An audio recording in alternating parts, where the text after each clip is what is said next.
Good evening, ladies and gentlemen. Thank you for joining us at the Westerville City Schools Board of Education meeting. Though providing an opportunity for public comment during a school board meeting is not a requirement, the Westerville City School District, WCSD, Board of Education believes it is an important part of its engagement with and accountability to the community. In response to public gathering restrictions now in place due to the coronavirus, and in the spirit of maintaining an opportunity for our public to participate in these virtual school board meetings, we are offering interested persons an opportunity to submit written public comment. During a typical WCSD Board of Education meeting, there are two opportunities for individuals to address the board. While functioning under this virtual meeting environment, the opportunity to submit public comment will open when the meeting begins at approximately 6 p.m. and close shortly after each public comment section is reached on the agenda. When submitting your comments through the provided forms, we ask that you please keep your comments professional, avoid the use of inappropriate language, and refrain from identifying individuals by name in the event of a complaint. You may use the following links to submit written comments for the board's consideration, submitting a comment regarding a specific agenda item, and or submitting comment of a general nature.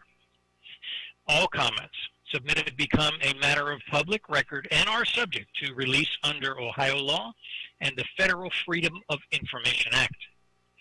As with in-person public comments made during a traditional school board meeting, members reserve the right to respond immediately or withhold comment in order to conduct appropriate research and follow up with the speaker at a later time. Thank you in advance for your understanding and cooperation. I would like to point out to the audience viewing us that we have distanced ourselves appropriately. We also have plastic dividers between each one of the persons here. And so I just wanted you to know that we are taking precautions on behalf of our health. With that, Ms. Marshall, will you please call the roll?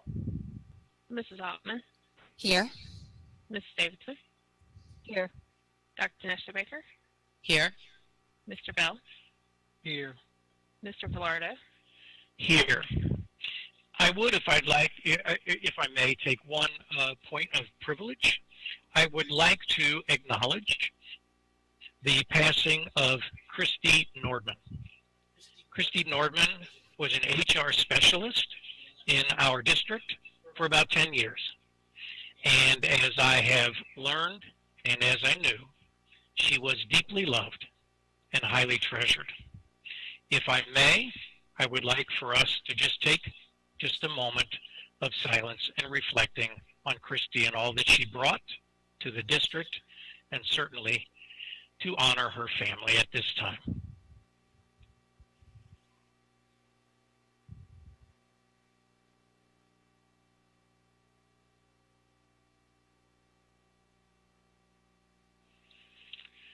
Thank you for allowing me to do that, to honor a person that many of us deeply loved. At this time, if you would and are able, would you please stand and join us in the Pledge of Allegiance? Pledge allegiance to the flag of the United States of America and to the republic for which it stands, one nation, under God, indivisible, with liberty and justice for all. Thank you very much. Move to agenda item 4. I would like to have a motion and a second to temporarily suspend board policy PO 0169.1, public participation at a Board of Education meeting. May I have a motion and a second, please? So moved. Second. Any discussion, questions?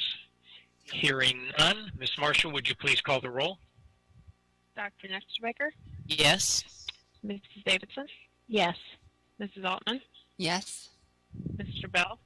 Yes. Mr. Velardo.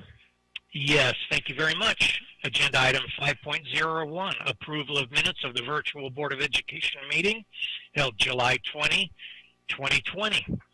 May I have a motion and a second to approve those minutes? So moved. Second. Thank you very much. Any discussion or questions? Hearing none. Ms. Marshall, please call the roll. Mrs. Altman? Yes. Mr. Bell? Yes. Mrs. Davidson? Yes. Dr. Nesterbaker? Yes. Mr. Velardo? Yes, thank you very much. Moving on to agenda item 6, reports, 6.01, coronavirus-related cost updates. Ms. Marshall, I don't think I need a motion or a second for this, right? This is a report that you're bringing. Ms. Marshall, Treasurer, CFO, would you please share with us? Yes, thank you, President Velardo, members of the board. So we have a PowerPoint presentation with just a handful of slides here. Let that get pulled up. So if the board remembers, back in May, I updated the board as part of the 5-year forecast update on different things affecting the school district's budget. So this is an update in addition to that. So I'm not going to go back over what we've already gone through with state funding and all those things. I just kind of want to update the differences from where we are since that time as we know it today. Next slide, please. So for state funding, the governor, as part of his authority, cut school funding for all public schools in Ohio. That effect to Westerville for the fiscal year 20, as we came into the end of the fiscal year last year, ending June 30th, 2020, cut our state funding by $2.8 million. Coming into the current year, we're starting with that lower number instead of what was originally anticipated through the biennium budget. And so overall, we're seeing a total reduction as of July 31st of $5.6 million. So if you remember, the last biennium budget had our funding flat, essentially, other than a little bit for the enrollment growth and the student wellness and success funds. It's not part of the general fund. So we should have seen $44.73 million that we received in FY19. We should have gotten that same amount in FY20, and we should have received the same amount in the current fiscal year, FY21, which is where we're at now. But for fiscal year 20, that was reduced by $2.8 million, and it's already been reduced by $2.8 million for fiscal year 21. So there is conversation about we do need to anticipate additional cuts to that funding this fiscal year. We don't know what those will look like. We know the state has, the unemployment benefits and lots of different things that they're also dealing with, and so we just don't know what those cuts are going to look like ultimately by the end of the fiscal year. But that's where we're at right now. Fiscal year 22 and 23 is the next biennium budget. They'll start those conversations probably in the spring next year. The last time we had a biennium budget, they didn't get it done by June 30th. So I'm hoping that that happens this time, but we really just don't know from that. So that's where we are with state funding. But we do anticipate more reductions in addition to the already $2.8 million reduction that we've seen for this fiscal year and the $2.8 million from last fiscal year. Next slide, please. So the federal government provided some coronavirus relief funds through the CARES Act. So the first round of funding from the CARES Act for Westerville City Schools was a little over $2 million. So its uses included to maintain operations. So what we did as a district was we took those funds to help offset that $2.8 million loss that we saw from the state. These funds have to be used by September of 2022. And of the $2 million, we have equitable services that need to be provided to non-public schools based on their enrollment.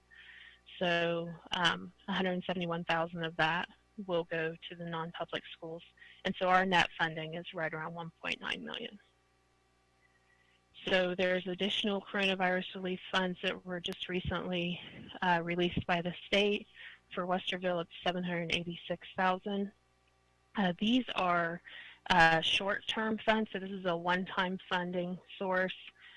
They've told us that it has to be used on sort of like a one-time cost related, directly related to the coronavirus. So we are using these funds for the costs related to the Westerville Virtual Academy and for protective equipment that we're buying for staff and students. And these funds must be used by December 30th, 2020. So December does have 31 days, but they put December 31st as the deadline to have that spent. All right, next slide, please. So as we're preparing for the new school year that's just right around the corner, we have several one-time related COVID-19 related costs that we wouldn't normally have as part of a regular school year. So that includes the online curriculum for the Westerville Virtual Academy, which is a little over $600,000. Our current PPE budget is right around $390,000. We do anticipate that that will grow as students and staff come back into the buildings when that happens. So our virtual student success coaches, this is a position that was created to provide support during remote learning. That's a cost of around $1.9 million for the year. And guest teachers, so this would be sort of like a substitute position that's on a limited contract with the district. And so that's around $130,000. That's to help us ensure that we do have enough subs to cover. And then recess aides. So when students do come back, we anticipate increasing the hours, the contracted hours for our recess aides to allow them to help coordinate lunch and recess as we're spacing students out throughout the day. And then bus drivers should see increased hours when students do come back. That will allow time for them to clean in between each route as we're staggering the start times for our schools. The other piece is the all-day kindergarten fees. So there is a resolution on this agenda tonight for the board to consider to reduce the all-day kindergarten fees based on what school model we're in during the school year. So if we see a 50% collection, it would be a cost of about $400,000 for us.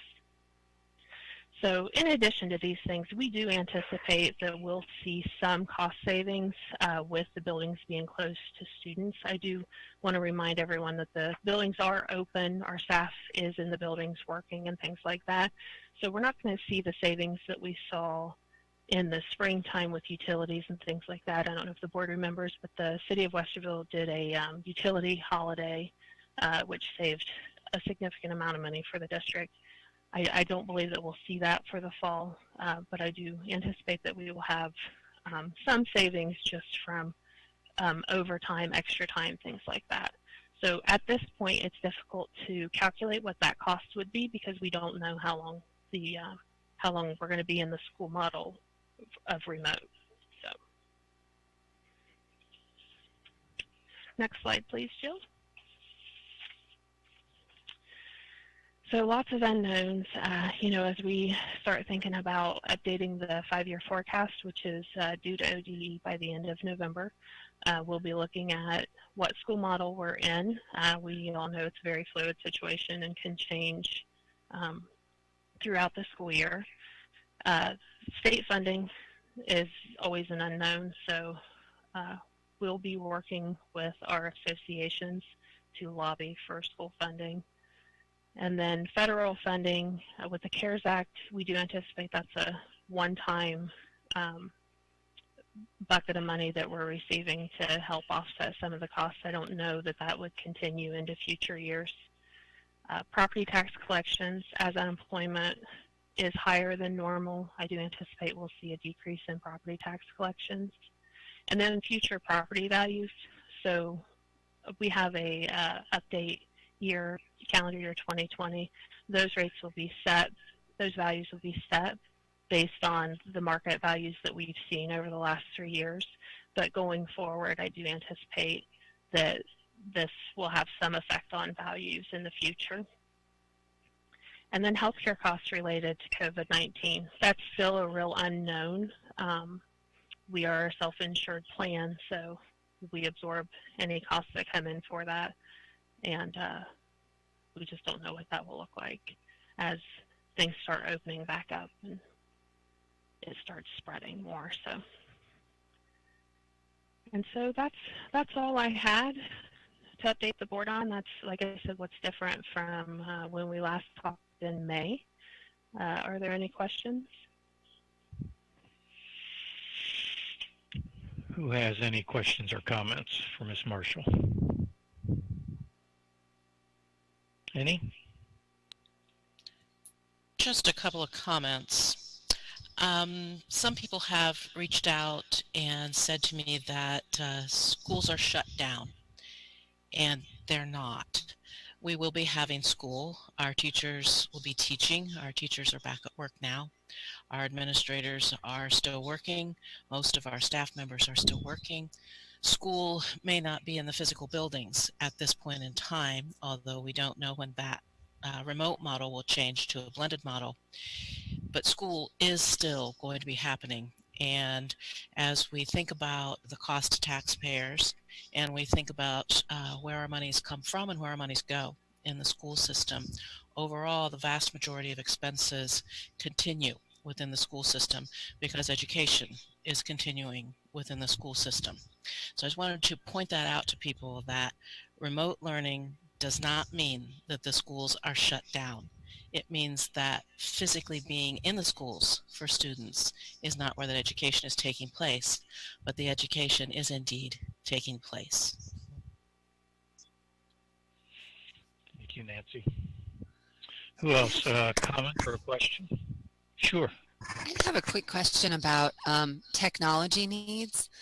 So do we have an understanding of how much of that need we covered last spring with getting Chromebooks to families, and how much more we might anticipate? And it's not really a question probably for you, Ms. Marshall, but just generally that's a cost that's out there that I'm wondering about. Yes, so great question. Last spring we allocated a little over 3,000 Chromebook devices and about 100 hotspots. And as we're going into this school year, we know that there are families that held on to those over the summer. Our seniors turned those in. So we have an inventory of who has what already. And we have additional inventory in-house that we can use to fill additional need. And we're in the process of ordering to backfill those that we distribute. So the Virtual Learning Academy, through that we're cataloging who needs devices and hotspots through that program. And then at each school level, they'll be cataloging who needs devices still, or to replace a device that we lent them, or who needs a hotspot. Some of that is we're trying to separate the data, because we may have responses within a family that they may have said, I need a hotspot, and said that 3 times for 3 different children, when what they need was 1 hotspot for the house. So we're sorting through that, but we have a game plan. Communications going out to families already for pickup at the school level. So we're rolling on that one. But that's something we don't want to leave our families without as we're going into this remote and blended learning environment. And I want to remind the board too, back in May, you did approve an amendment to the appropriations that shifted so we could do an early refresh of some of our Chromebooks that weren't quite ready to be refreshed because we were distributing Chromebooks and things like that. So, and we'll continue to work with technology if there's a need there for their budget, but I think for the most part they're pretty well set. Thank you, Ms. Altman. Anyone else? I think I'd share one thing, and this is really along the lines of Nancy. What you were saying is it's a little bit of a repeating, but I think it's important. we have had a reduction in funding from the state, over $5.5 million. And I want to say that maybe that was a hard decision for the state. There is less money coming in everywhere. And so we know that these are not easy decisions, that we acknowledge that we have less money coming in, and some of our families do as well. And so I guess I would say, I know that this board is trying to be as fiscally prudent and wise as we can. And it doesn't need to be repeated, but Dr. Nestor Baker is correct. It looks different. But people are still trying to teach, people are still trying to learn. We are trying to serve our families and students. And a lot of those costs simply do not go away just because you are going online. And the only other piece I will add to that is our one-time costs are nearing $5 million. And I said that's the only other thing I'll add. There is one more thing I'll add. I say to our friends out there in public education, there are still people that believe vouchers and taking money away from public education is a smart thing to do. We dispute that. We think that's wrong. We think it's unethical and perhaps even immoral. And so I would say, if you are concerned about funding public education, then help us protect what we have as we try to protect and to serve the kids that we have. That ends that sermon. Thank you, Ms. Marshall. Anyone else want to? Okay. Moving on, that was a very important report, and I think we have another very important report, agenda item 6.02, an equity presentation. Dr. Kellogg, tell us where we are, what we're doing, where we're trying to go, what's good, and where we need to work. Thank you, President Filardo, and members of the board and the community for tuning in this evening.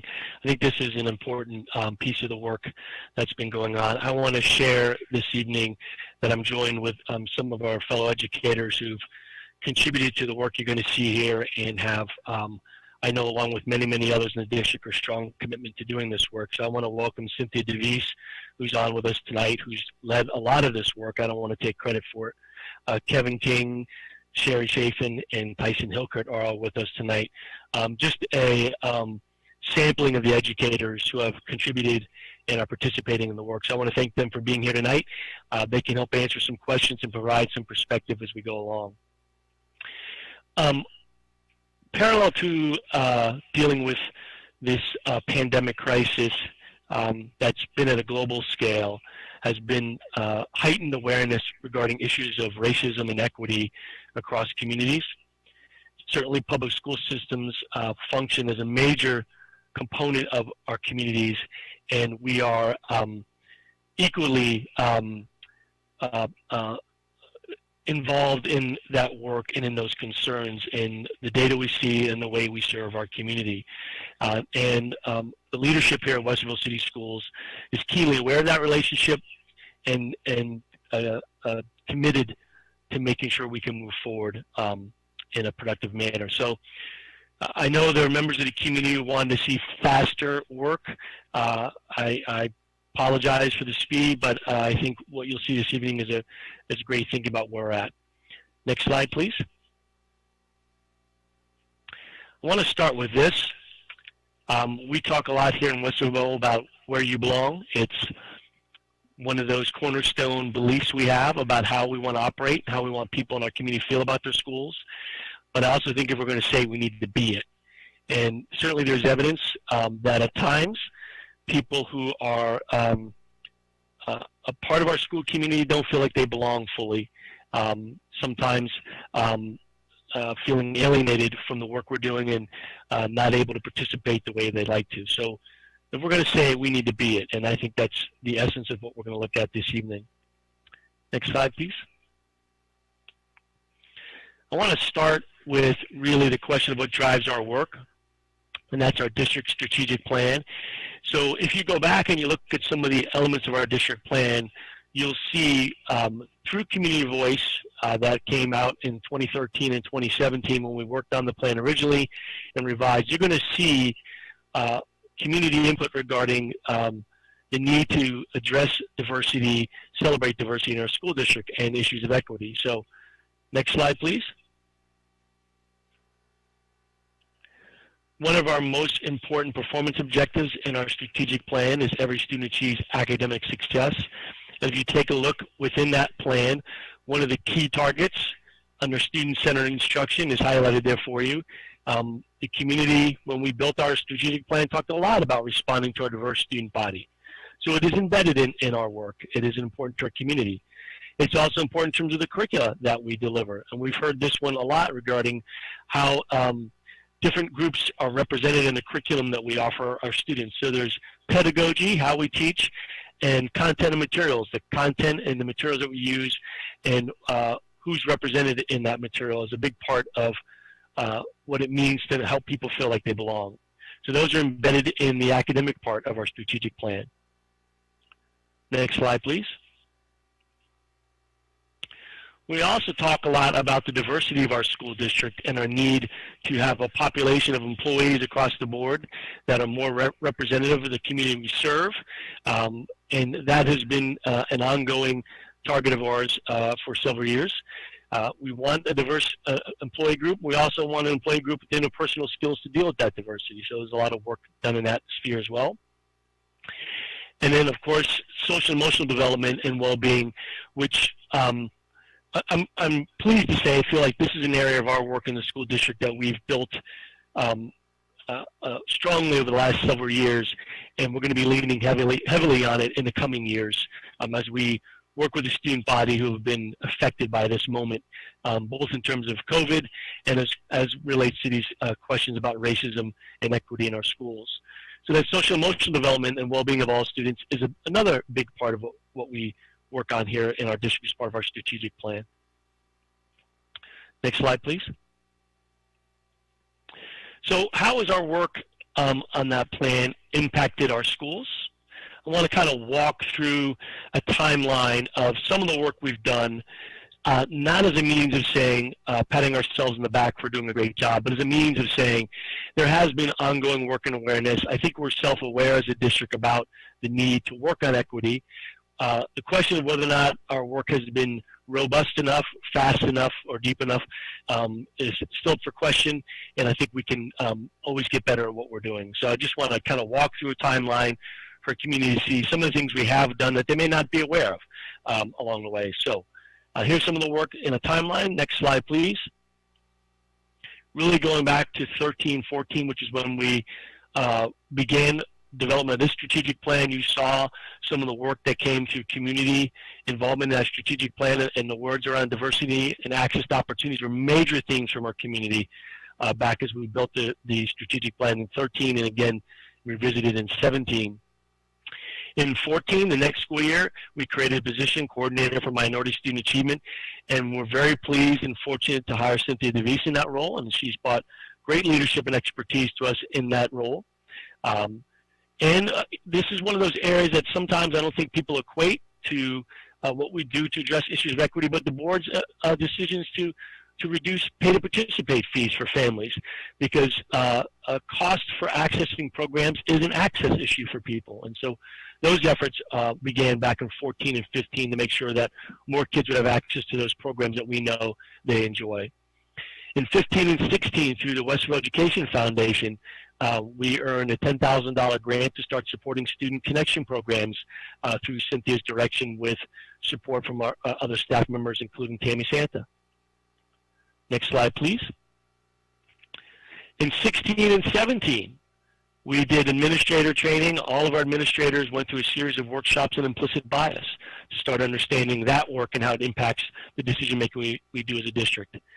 That was the year we also, the three high schools joined the Equal Opportunity Schools, which is a national program that provides resources and strategies for school districts to identify, invite, and support underrepresented student populations to our advanced placement in international baccalaureate programs.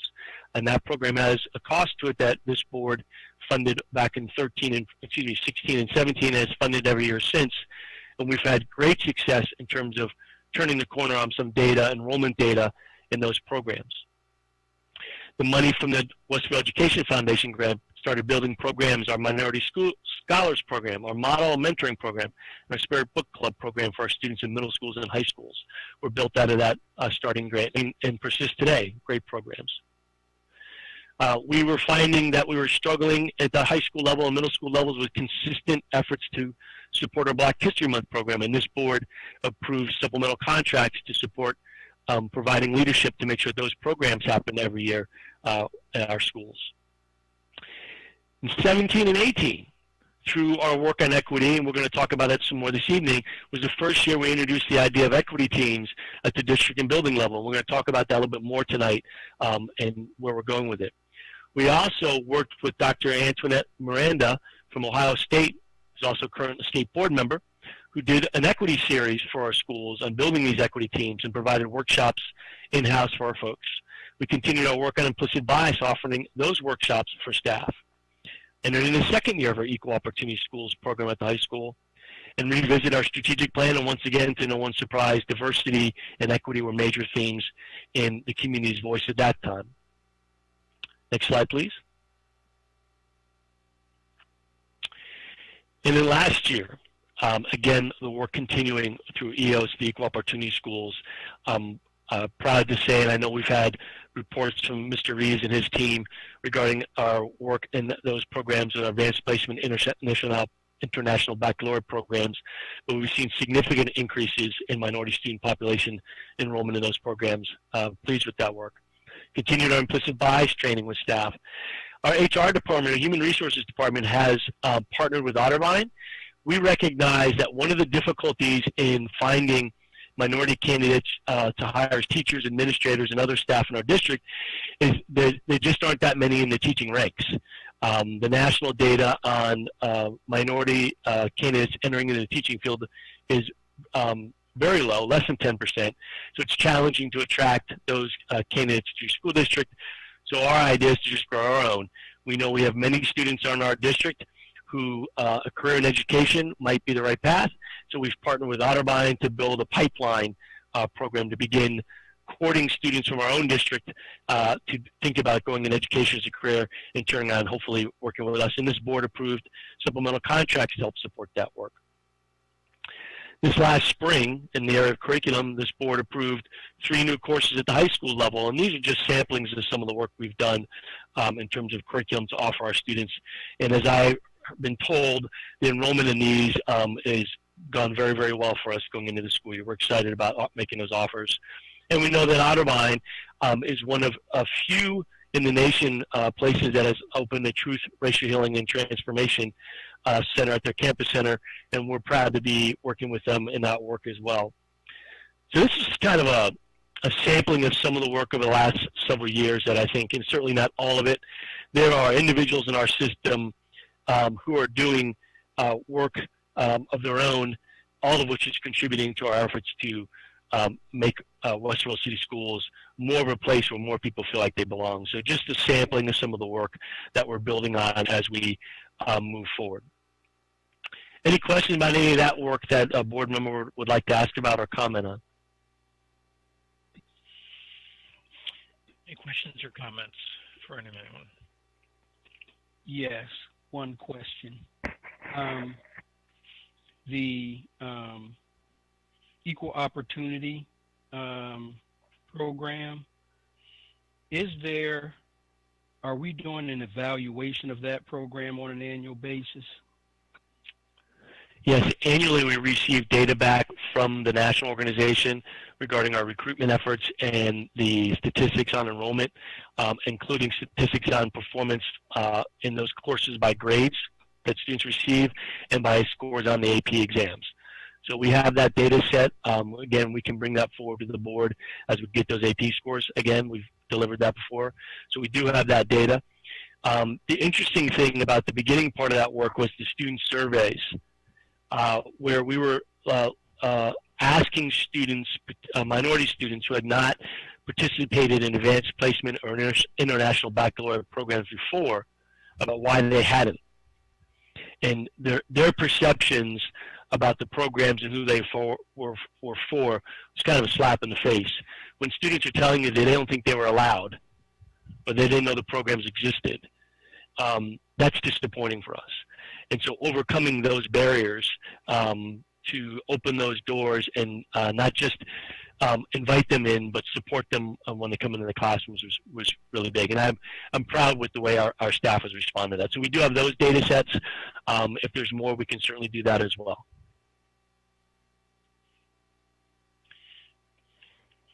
Just to give a quick anecdotal truth to this last piece, I've met with a number of students, either in person, 6 feet away, or online, or on the phone, talking about racial equity, SROs, just a number of things, mostly high school students that I've talked with. And I can tell you, Vaughn, I talked to one young man who graduated this year, senior, heading off to college, and he said to me, he said, you know, it wasn't until I was in the, I think he said 10th or 11th grade, I'm forgetting. He said, somebody said something about AP class to me, and I said, what's that? And he shared with me that it was, and this is what I think is the good part of that story, it was a teacher talking to him, and it was the teacher that said, oh, man, you've got to know about APs. You are ready to do this.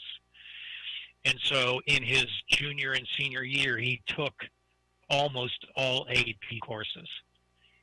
Did great, headed into college, but he shared with me, this African-American young man, he shared with me the frustration that you were just talking about, that we've got to identify and encourage people to stretch and to let people know that these programs are out there, AP, IB, et cetera, all of these levels. So I had not thought about sharing that, but you sharing that story, I thought, yeah, that's exactly what he was saying to me in this conversation. Nobody ever told me about that before, and now these last couple of years, that has been changed. So just a brief story that I know of. I would like to ask, when we have the next set of data complete, if you would bring that back before the board.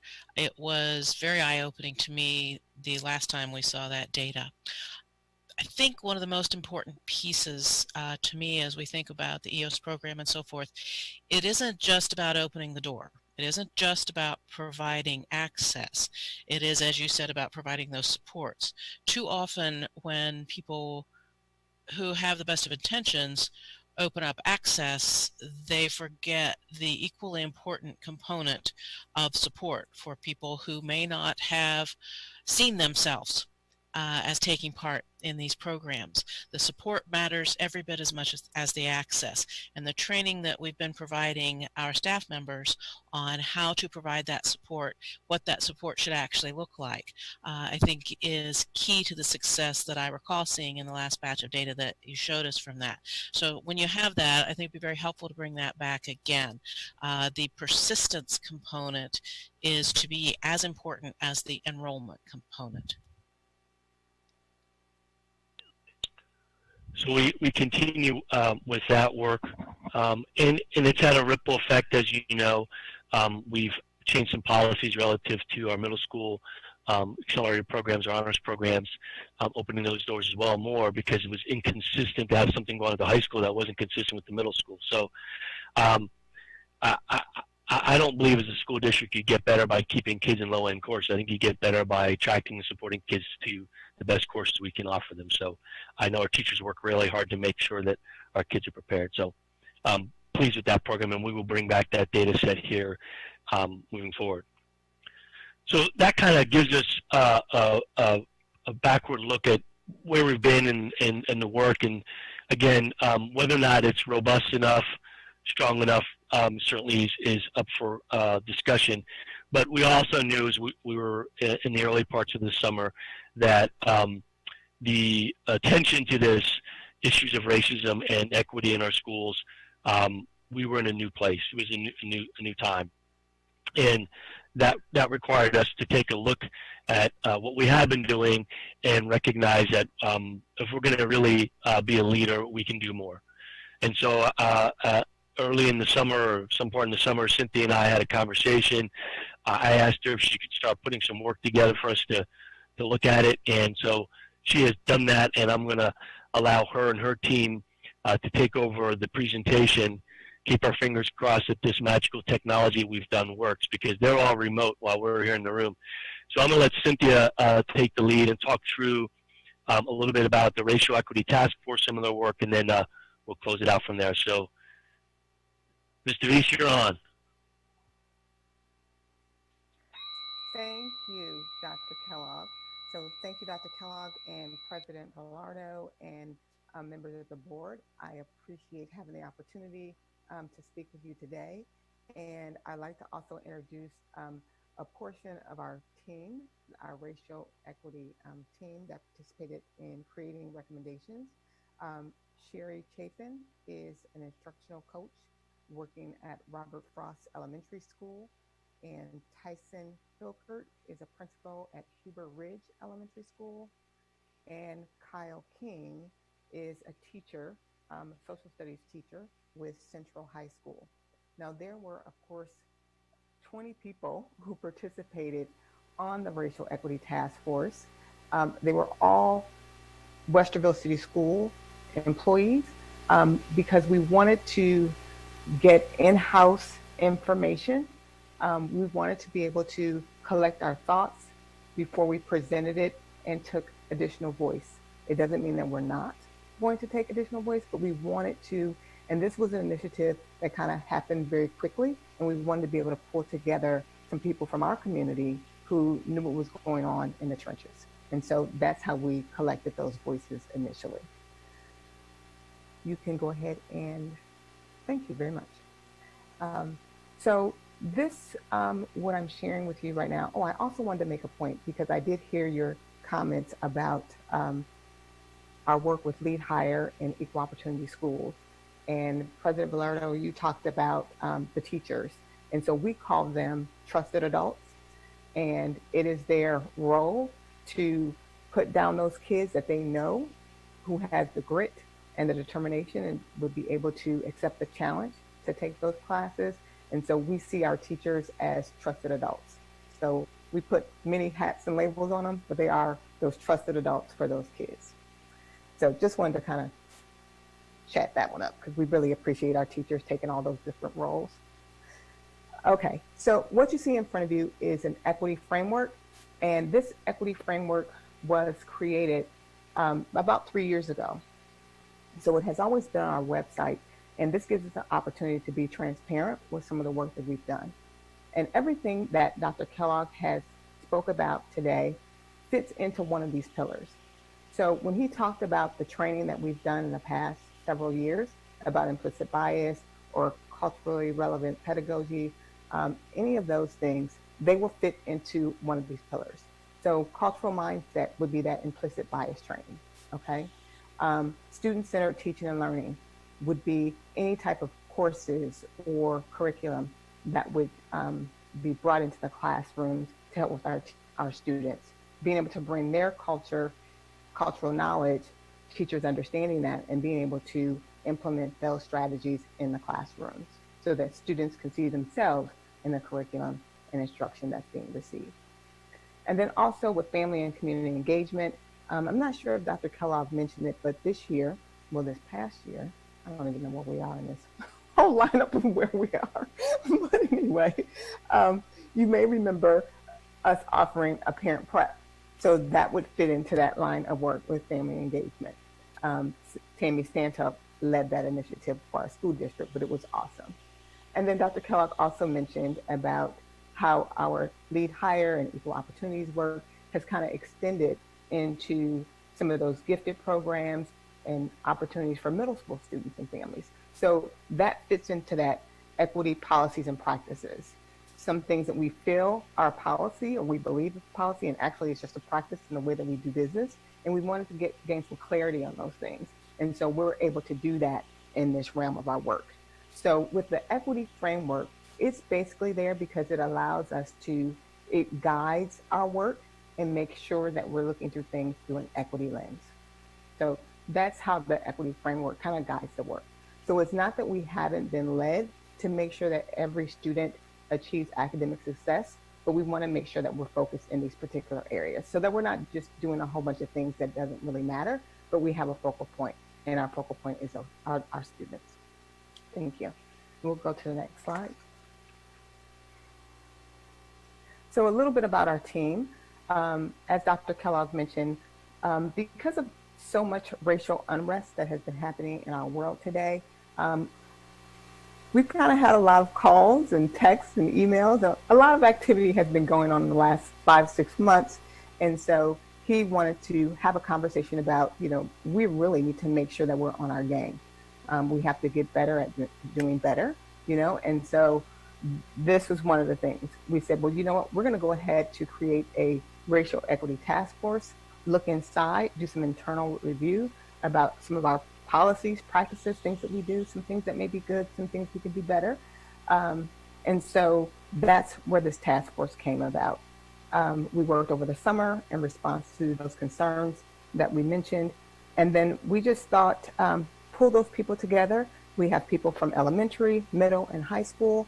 We have teachers, school counselors, instructional coaches, social workers, principals, assistant principals, all working to make sure that the documents that we presented to you today were to the best of our ability, and that we were covering all areas of our district, and we didn't want to leave anything uncovered so that we can address some of the concerns that, as our strategic plan states, we've had parents, we have community people who have lended their voice over the years, and we wanted to make sure that we responded to those concerns.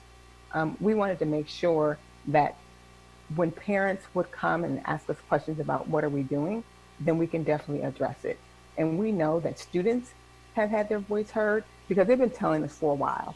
And so we wanted to make sure that we act and be responsible and take their stories, their concerns, and make sure that we address those needs.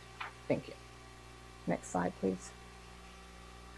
So we created a document that afforded us the opportunity to have, I think we did about 10 to 11 recommendations, and each recommendation came with a few action steps. But we wanted to be able to give you what were our real target areas. And so that would be the 10 that we're going to share with you today. And then I'll add my little 2 cents as we go. And then Dr. Kellogg can cut off my mic.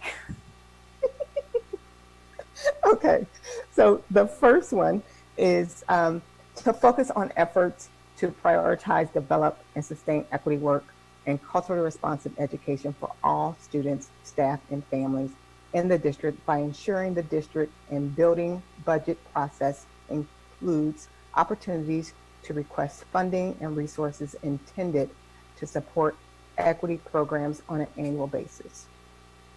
And so what this is really saying is basically that we want to make sure that there's culturally responsive education for all of our students, all of our staff, and our families.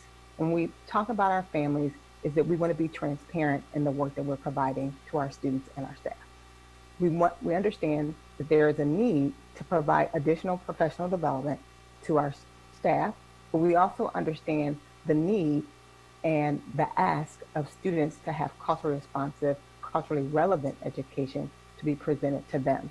And so we know that it's important to all of us, and so we're going to make sure that that's a priority moving forward. 2, continue to analyze academic and discipline processes, procedures, and data to identify the district and building growth areas and blind spots regarding equity, and generate recommendations for intervention.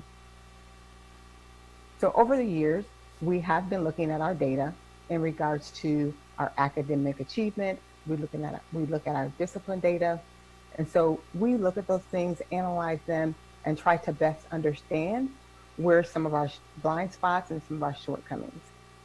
We understand them, and so now we want to move forward and to begin to look closer into those interventions to find out exactly what do we need to do. We need to begin to implement some strategies and put forth some strategies. And so we're requesting that not only that we continue to analyze the data, but that we actually begin to implement those interventions.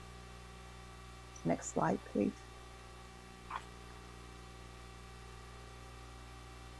Three is to revitalize and support the goal of district and building equity teams to address disparities and inequities in achievement, discipline, engagement, social, emotional well-being for students of color and across all student populations. As I mentioned before, we've looked at our data sets in regards to achievement, discipline. So we've looked at the data. We know the best way to begin to work on interventions is by our building equity teams. We think it's most important that this happens through the leadership of the school principal, and then those individuals in the building team will work with the principal to begin to roll out what's needed in our buildings. So how that will work, and I'll explain it a little later because I have another slide to talk about what exactly the building equity teams consist of. But on each team, we're asking for building staff, we ask for community involvement and parent involvement so that the full community of that building is involved in looking at the data and then moving forward on what's best for our students, for the climate and the culture of that building. 4, ensure that academic achievement of students of color and all student groups is a primary focus of the district's continuous improvement plan. We felt that it was very important that we set a goal and that we make sure that it is one that is continuously looked at in our district and in each building. We know that this past year, we had one of our schools use that as a focus goal, and every meeting, every time, it was about their students of color and their academic achievement.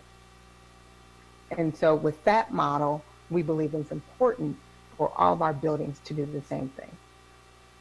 Set a goal connected to continuous improvement and continuously work through it ongoing. And we believe that we can get there by also having building equity teams connect with our teachers and our students, our parents, and the community, because they're continuously going to be looking at the data, continuously on a monthly basis. They're going to be meeting to have discussions and to bring it back to the full community. And each building team is going to be connected to our district team so they can share their data and their information with the district team. Number 5, thank you. Ensure the reduction of discipline disparities of students of color and other populations of students is a primary focus of the district continuous improvement plan. So as I mentioned before, we are aware of our data in regards to academic achievement and discipline disparities for our students of color. We understand the gaps. We've studied it, right? We've analyzed it. And so now it's up to us to begin to make sure that it's a goal, that it's a continuous improvement, and that if it's something that's set by our board, by our superintendent, then we know that it's going to be something that we address and that we focus on. Because when we look at the gap, it is definitely a racial gap when it comes to discipline and academic achievement. And so we feel like it's important enough that we focus on it on an ongoing basis.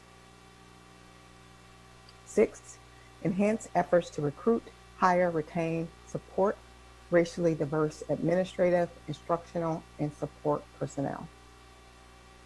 As Dr. Kellogg has mentioned, we understand the importance of growing your own and making sure that we have programs to connect our current students to programs that look to create teachers from our own community. We've connected our HR program with some of our current teachers of color with Otterbine's program so that we're creating a pipeline to grow our own. But we also have partnered with Educators Rising so that we also can be in an organization that focused on doing the same thing, a national organization that is focused on doing the same thing. And that would be through Educators Rising. 7, provide and require professional development for all staff focused on equity issues of race and bias. And a lot of times my work is focused on academics, but we understand that operations is just as important because our kids go to the cafeteria, our children ride school buses, our students go to the front office and deal with our secretaries and attendant secretaries. And so we know that that side is just as important as the academic side. So our operations and academics is equally as important in the life of our students and families. And we understand the importance of making sure that we provide professional development for them as well, in addition to our school resource officers. So if we are providing training for our side of the house, then we also, because our school resource officers are in our building, we need to make sure that they're receiving the same training. And let's see. Next, thank you. Provide and require professional development that supports the inclusion of evidence-based, culturally responsive instructional practices consistent with OTAS. The reason why we put this in there is because we think that it's so important that the resources that we provide our students is culturally relevant. We want to make sure that our libraries and media centers has materials that are reflective of our students. We've asked that maybe our libraries do a library audit to see exactly what their resources are looking like on their shelves and the materials that they share. We want to make sure and ensure that curriculum resources and supportive texts are culturally relevant.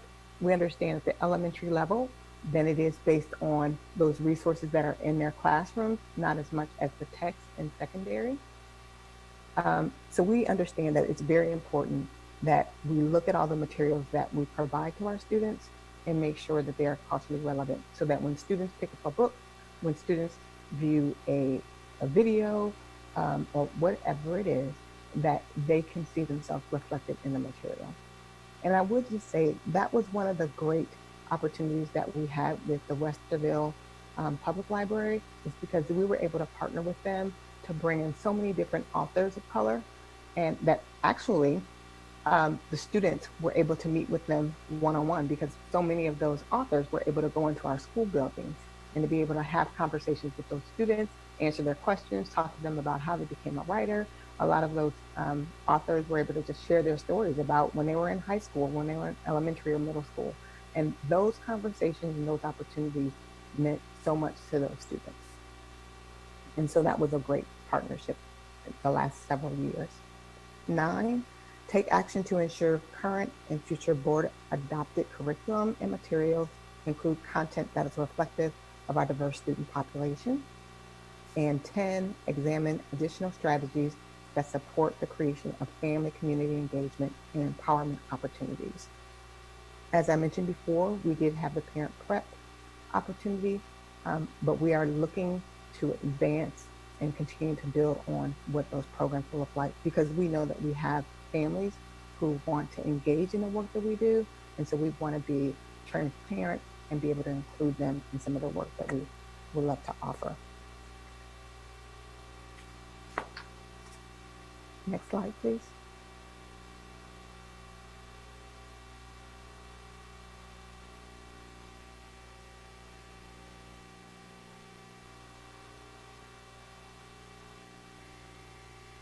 Thank you. Equity teams.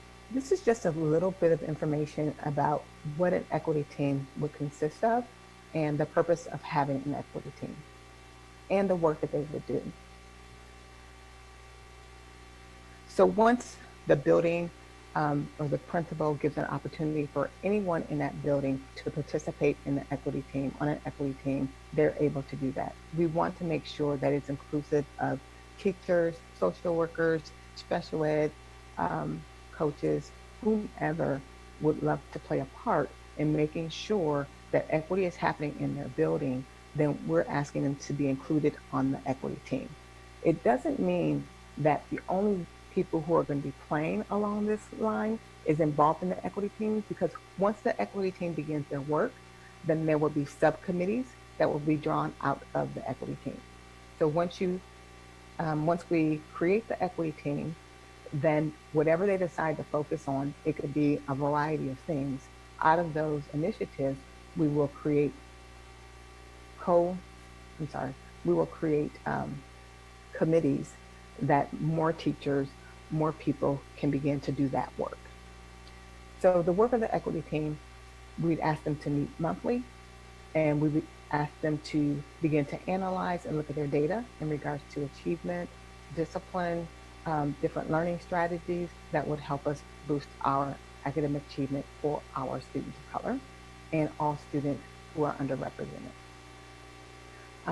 And so they will begin to do the work, and so that's what the work looks like, and then these would be the individuals who could possibly be on the equity team.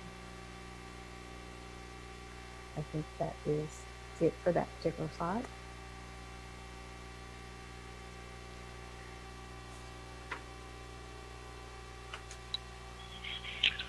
So Cynthia, if I may pick up from here.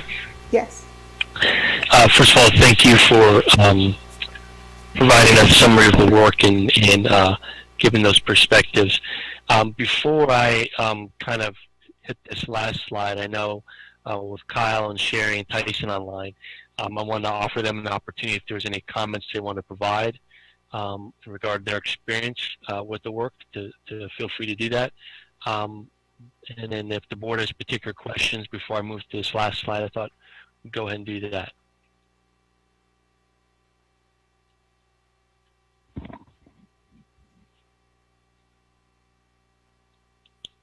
I'll just say I appreciate the opportunity to be a part of some of this work, both in the elementary division and as part of the task force over the summer. I think having a focused approach across the district is really going to pay dividends, especially from my perspective in the elementary division. Tyson, how would you envision this work impacting your building going into this year? What do you see kind of how it plays out?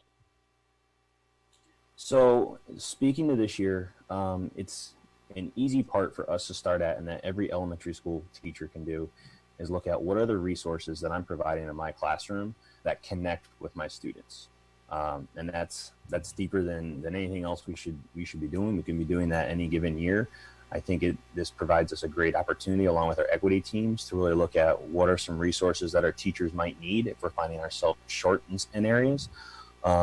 Another simple piece I think we can talk about, and I think Cynthia referenced this in her presentation, are looking at what is actually available in our media centers, and what is the text, what are the resources that we have available to our students. Those are quick things that we can address immediately and make it a point of reference as well while we're in this remote atmosphere, transferring into blended later on. We can tackle that early and often. To go deeper than that, I would really want to engage with my equity team that we're assembling at Huber to make a decision on what's next, what can we go further from, and that's some work that we're excited to engage in at Huber. Hey, Sherry, can I call on you for a quick question? Sure. So as an instructional coach, you have a special role leading teachers in the district. Maybe talk a little bit about, as you reflect on this work similar to Tyson, how do you see it impacting what you're doing with teachers? Well, definitely. First, I want to thank you for having me on the call this evening. This is something that I am very thankful and excited to be a part of, because it is truly very important for our district. As far as my perspective as an instructional coach, I am very excited about the professional development that we can have right now, as far as a plan looking at that cultural responsive instruction that Cynthia was talking about. And even more than that is having those critical conversations amongst staff, and then even with our students, and then too with our families. family. Those three groups are so important with our school community to make sure that we are all having those conversations so that we understand each other's perspective. So I'm definitely excited about those professional development opportunities. And again, with this committee, I love the idea of having all grade levels represented, because I definitely want to make sure in elementary, that's where so many mindsets are formed. That's where that sense of belonging really is cultivated. So we want to make sure that our elementary students and our elementary staff are really getting that information as well, so that it can be a whole district process. So looking forward to some of those bigger steps coming forward so that we can all move forward to a greater Westerville where we all belong.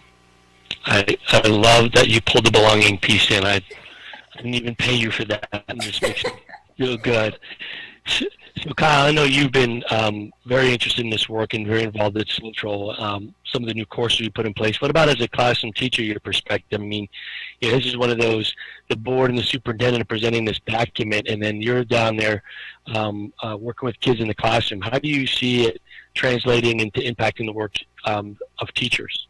Well, again, I'd like to echo the previous comments and thank you for letting me have a voice in this conversation. I think the big thing that's going on is the students now have the language. They're now seeing what is happening in their communities and around the nation and around the world, and they are beginning to engage in this work, whether we're a part of it or not. And I think that it's really important. I know that there's been a couple of groups that have been assembled within the district where the students have begun to talk about their experiences in Westerville City Schools. And, not all the experiences they've had have been positive. Mm-hmm. And so I think it's really, really important for us to listen to them and have them be part, and their families, be part of the process of working on this problem.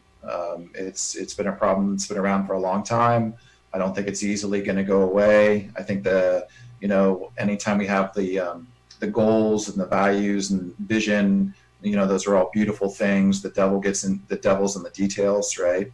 But I think that it's really, really vital work, and I'm very happy to be part of it. It's interesting, Kyle, you said something that really resonates, which is that when students are engaged in something that's authentic and close to their hearts and what they're interested in, they're highly motivated to do stuff without being told that they're going to get points for it. So I'm glad that they're doing that. I'm glad we're engaging with them.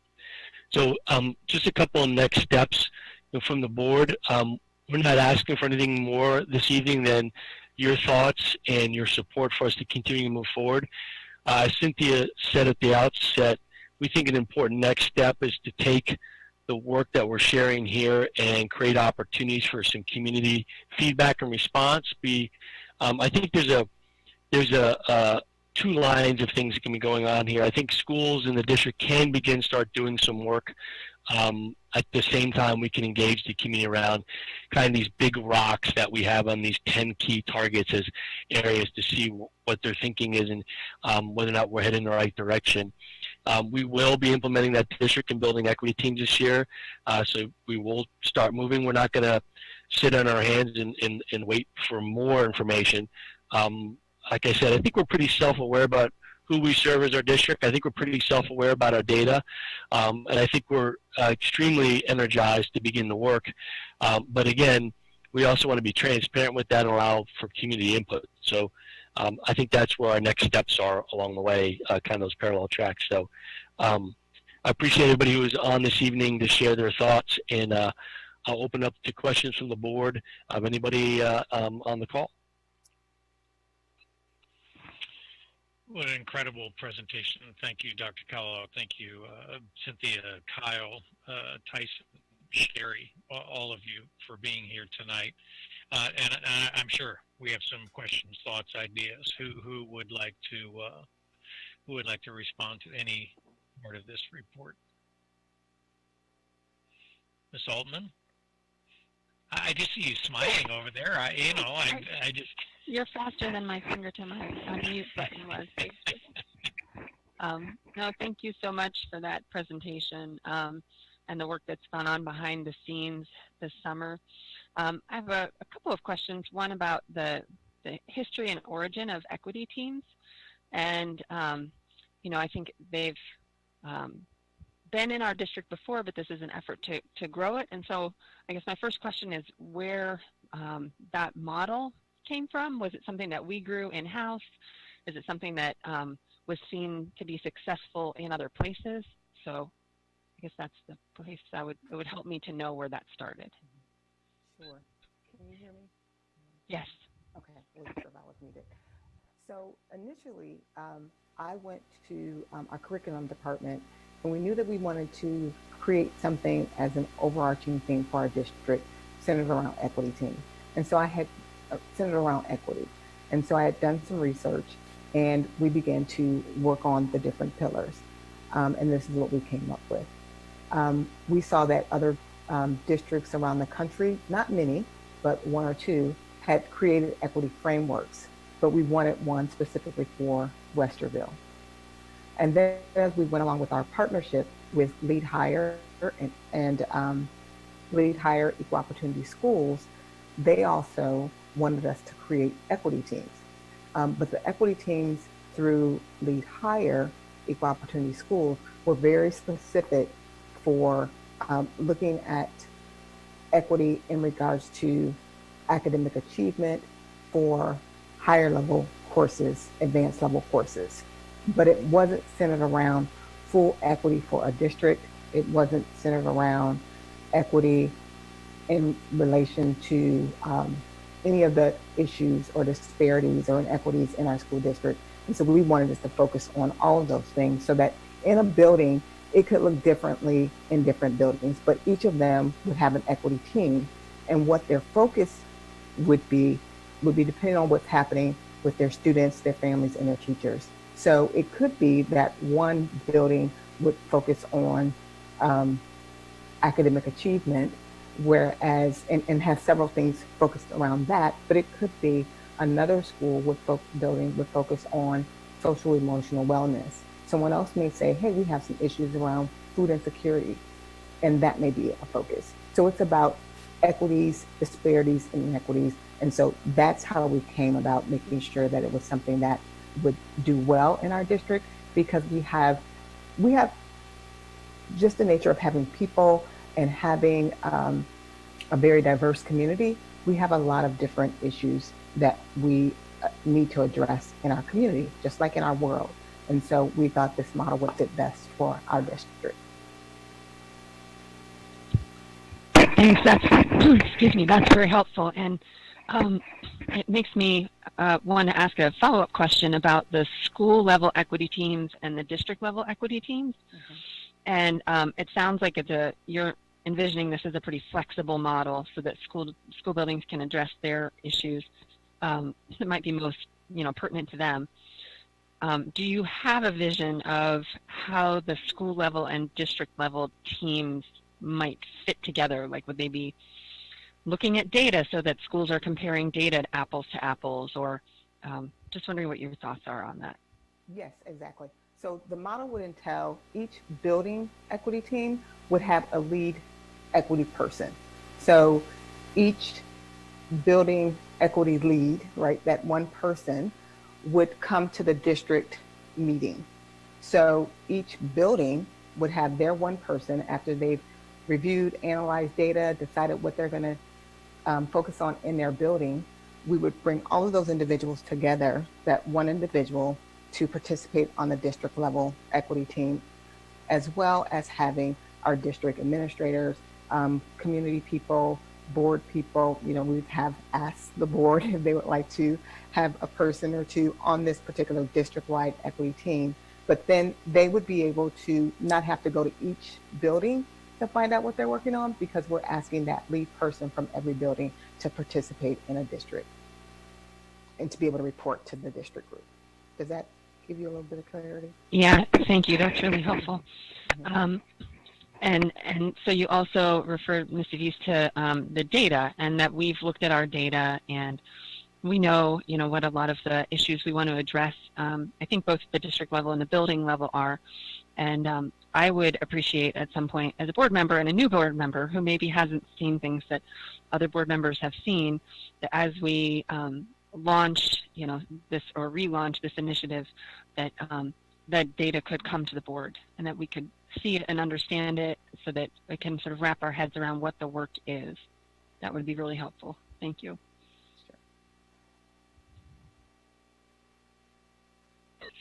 Thank you, Ms. Altman. Who else might have a question or a comment? You want me to just go down the line? Sure. So first off, thank you so very much for this work. It's very much appreciated. And I know it was asked last minute and you guys really poured your heart into it, so I appreciate that. I have a couple questions about professional development that's required. So our educators do so many hours a year of professional development. Will they be asked to choose from one of these topics? How will that look, Dr. Kellogg, as far as requiring it? I think you'll see both. I think there's going to be some, much like technology for us, where there's a universal platform of things we want people to understand, and then above and beyond that, particular areas where people might want to engage in. So whether that's pedagogy, let's take a organizational function. Let's take curriculum adoption, and how do we look at our process of curriculum revision and adoption, the written standards that we use to deliver in the classrooms, and how do we create a system in which we feel confident that issues of diversity are appropriately addressed within the curriculum and in terms of the materials that we select. And so it's professional development around, well, how do we do that well? Because there's a lot of people who do that, could be a universal piece. And then there may be particular strands of professional development that people can go down a path as well. So I would envision a combination of the two. I've asked Scott Reeves, who works with Cynthia at the secondary level, to lay out some what they consider to be, go back, talk to principals, talk to some more teachers, what might be some starting required training for everyone. And I know that Cheryl Relford and Barb Wallace are doing similar at the elementary school level to think about what those cornerstone, everybody should understand this piece is to begin with. I didn't want to press that into the start of this school year because all the pressure for the remote piece, want to let that have its space first and then start to move to this next piece. So I know that they're in a process of looking at some of that. So did I miss anything in there? Anything you want to correct me on that I didn't say, or that you want to add to that? No, but I do want everyone to know that we have been in conversations with a variety of community organizations who are willing to partner with us in regards to professional development. So definitely working with Otterbein, definitely working with the Kerwin Institute, Erase the Space. So there are different entities that we are talking to them right now about what some of that professional development can look like for our teachers. Okay. So that leads me to my next question. The identified 10 key target areas, number 1, I see in there, building budget process. So could that be a building comes to the board and then says they would like to work on maybe a book project, and then there's a line item for that? The budget part is what I'm looking at. So the intent there is to build into the budget process explicitly opportunities for people to request resources. Might be programming like you just described. It may be training that we're already doing. So we want to make clear that opportunity is in there and needs to be explicit. So even in Cynthia's case at the district level, her having the opportunity, working with her team of people, particularly school counselors and people like Tammy Santa and some others, that we make sure there's an opportunity to be at the table to ask for resources as well, and that may be human resources, might be positions we might want to talk about down the line, or supplemental contracts to support certain work. I will say this, Cynthia knows I feel this way. She's carried with many other people, but she's carried the ball on some of these student programs at the building level for several years, and that's a difficult task for her alone to take on. And so, how might we redistribute responsibility for those tasks? Take the mentoring programs that she's built. How could we build other leaders into taking those responsibilities on, so she's less of a run the program, it's run at the building level with building leadership, and she's able to provide the leadership to train people and bring in additional resources. So we want to move some things around that way too, to bring more people into the space and help provide the leadership. So it's really about making it clear that these are goals, and making sure that people understand that when you have these goals, there's an opportunity through the budgeting process to request money, or to even look at your own budget. I mean, our buildings have budgets, curriculum department has budgets. It may not be additional allocations, it may just be putting a lens on things and prioritizing what we're doing to make sure we can be better at this work. So you don't have a budget per se in mind, a budget number per se? You're gonna... No. Okay. I think in fairness, budgeting process is always got prioritization, and so I would like the process to be clear that this is a district priority for us, and it should be on the table as we're trying to build things and an opportunity to seek resources.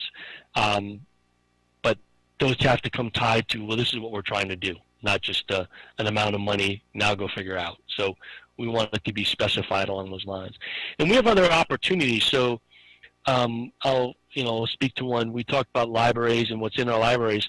Let's not forget WEF this summer built their project on funding a program to bring more diverse literature to our media centers over the summer.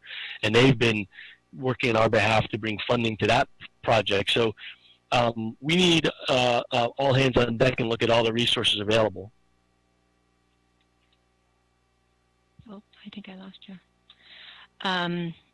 Okay, so one thing I'm going to ask you, Cynthia, you and your team to think about, and you probably already have. Can you hear me, Cynthia? Yes, I can hear you. Okay. So, and again, I want to reiterate, I very much respect and value and appreciate this work. It's tremendous. One of the things we have been hearing over the summer is community input and student input. And I know you said part of the teams within the building will have that. Can you talk to us a little bit more about that? And what is your thought as those teams are built? Is there a size you don't want to grow to? Is there a size you want to get to? I guess I just need a little bit bigger picture of what that's going to be. Yes. So I did provide our principals with more of a visual and also an outline of what an equity team consists of. 5 to 10 people were in high end 10. Because we want to make sure that the work doesn't get lost in the weeds, and we wanted to make sure that there was some action that was going to happen. Sure. And as I said, those equity teams would begin to form and create committees that would actually be able to do some work. So we don't have a necessary limit on the people who do the work, right? But we understand that when we get people into looking at the data and the analyzing of information, that too many people being involved at that level may be cumbersome.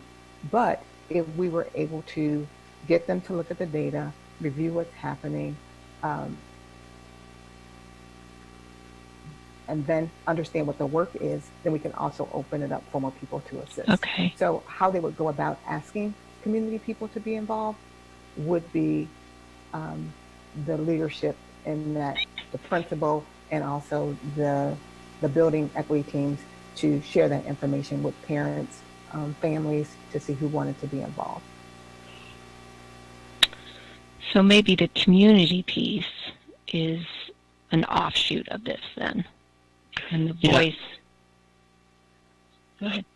So I think it's one thing to have a committee, and then the next thing for the committee to understand as a responsibility to reach deeper out to those voices. So as the building principal sitting with your committee, one of the strategies should be, well, how are we going to go get input from our school community on any of these issues, whatever we're working with here, and what are those lived experiences. I think it's the same thing at the district level. It's not a committee that sits in a room, makes a decision, and puts it on out there. Part of the responsibility of the committee is to seek feedback from people about specific issues, what their experience is, and use that to inform their decision making as part of that process. So adding to that voice is an important piece. I know Cynthia and I and Tammy said to have a call tomorrow. Am I correct, Cynthia, with Olentangy? Talk a little bit about their listening circles they did in the district. Yeah, I think it's on Wednesday. Yeah. Okay, today's not Tuesday? Huh. Oh. I was hopeful. So we have a call on Wednesday. We know Olentangy hosted some community events, listening circles that we're interested in learning what they did and seeing if we might be able to replicate a similar model here to build on that community voice in one area. Okay, thank you so much. So following up on Tracy's comments about committee involvement, I'm hoping you can clarify something for me then. As we look at the community involvement, the community engagement around the 10 key strategies, are we looking at that community involvement occurring before the equity teams begin their work, while they're doing their work, at some point down the road? When is community going to be brought into the discussion of the key strategic areas? I'd like to use the first part of this school year as we get up and running for opportunity for the community to respond to those big chunks. Those are not strategies, those are not goals. Those are what we see as key target areas. If you look at them, they're really about teacher practices. They're about the curriculum we choose and the books we choose. They're about professional development for our staff to have the right mindset. They're about how we're approaching issues of disparity in our discipline, issues of disparity in our student performance. They're about the diversity of our staff. So they really relate to very components of our operations. So did we miss anything? Is there something in there we're missing from the big picture? So that's the first part of community response to that set of the document.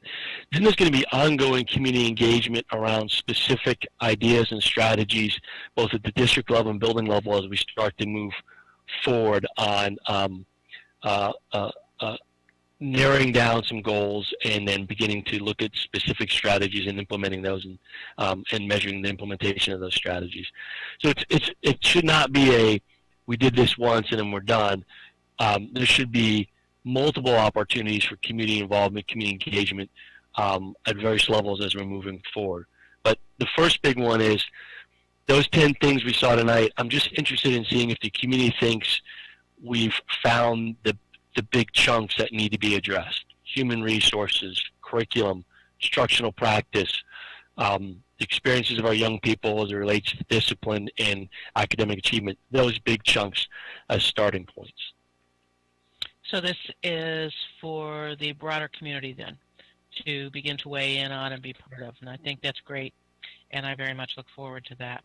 Also following up on Tracy's question about the budget, do you anticipate, as you look at the way the budget may shape around this, do you anticipate working with new line items around these particular areas, or do you anticipate refining the existing budget process within areas such as curriculum, human resources, and so forth? I think it could be a combination of both. You may have, there's some things that I think are just roll up our sleeves and do the work, reviewing our libraries, etc. So I think it's a combination. And and the honest answer is we don't have unlimited resources, and we have multiple priorities. This is a pretty heavy priority because, in my view, when we really drill down to differences where we struggle with performance of our students, regardless of what we're measuring, it usually boils down to this question of the equity of service they got and whether or not it met their needs. And so it continues to be a priority.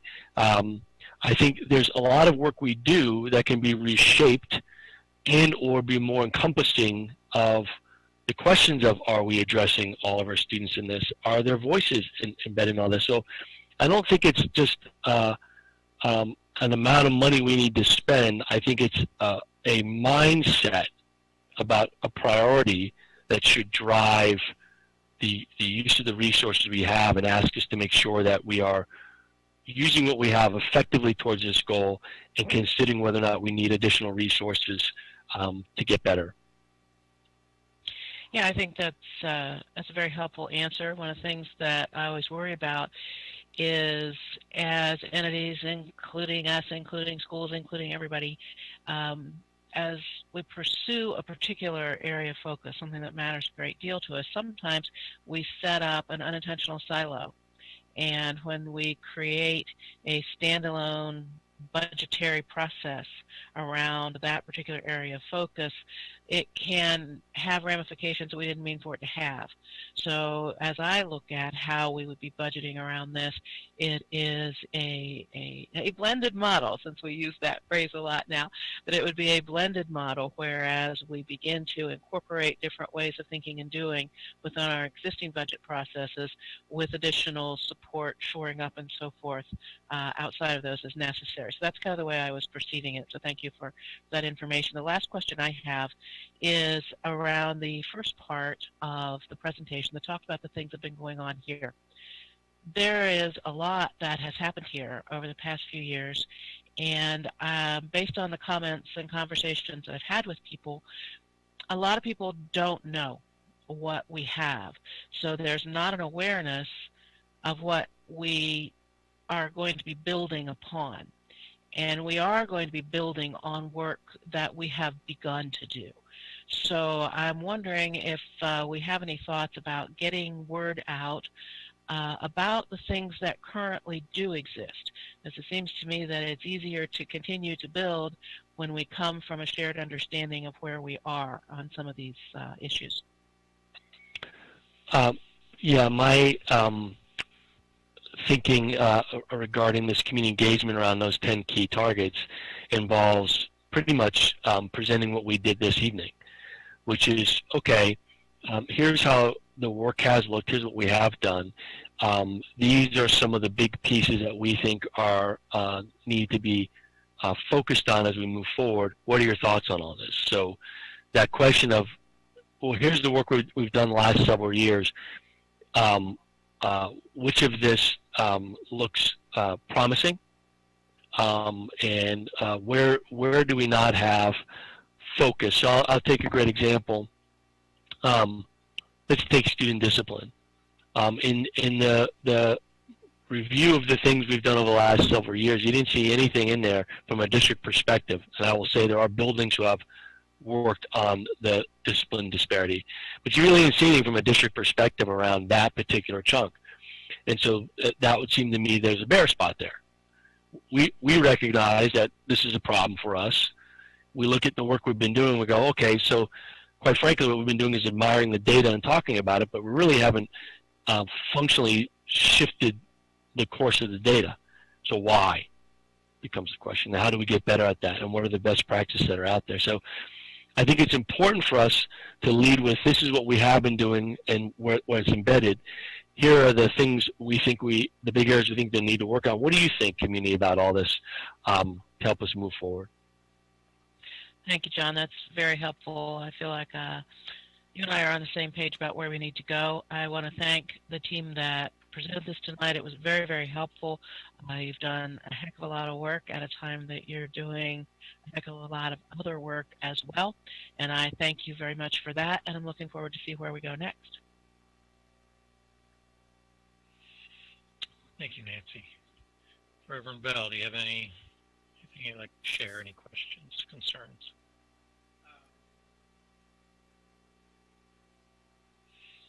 I would like to echo the comments that have already been made in regards to thanking the team for all of their hard work and efforts over the summer to bring us to where we are now. Some of the work, well, let me say it this way. I also would like to pledge, my continued support in whatever way possible for the development of and implementation of the equity teams. I believe that this is an excellent framework to be put in place that will allow this work to continue in a systematic way to ensure that we actually get results. And so I'm looking forward to watching this work develop and seeing what it produces over the coming months and years. So I think it's important that we have a framework that will be in place that will allow this work to continue beyond just the efforts of particular individuals that are very passionate about this kind of work. The equity teams framework, I believe, gives us a mechanism to continue this work into the future.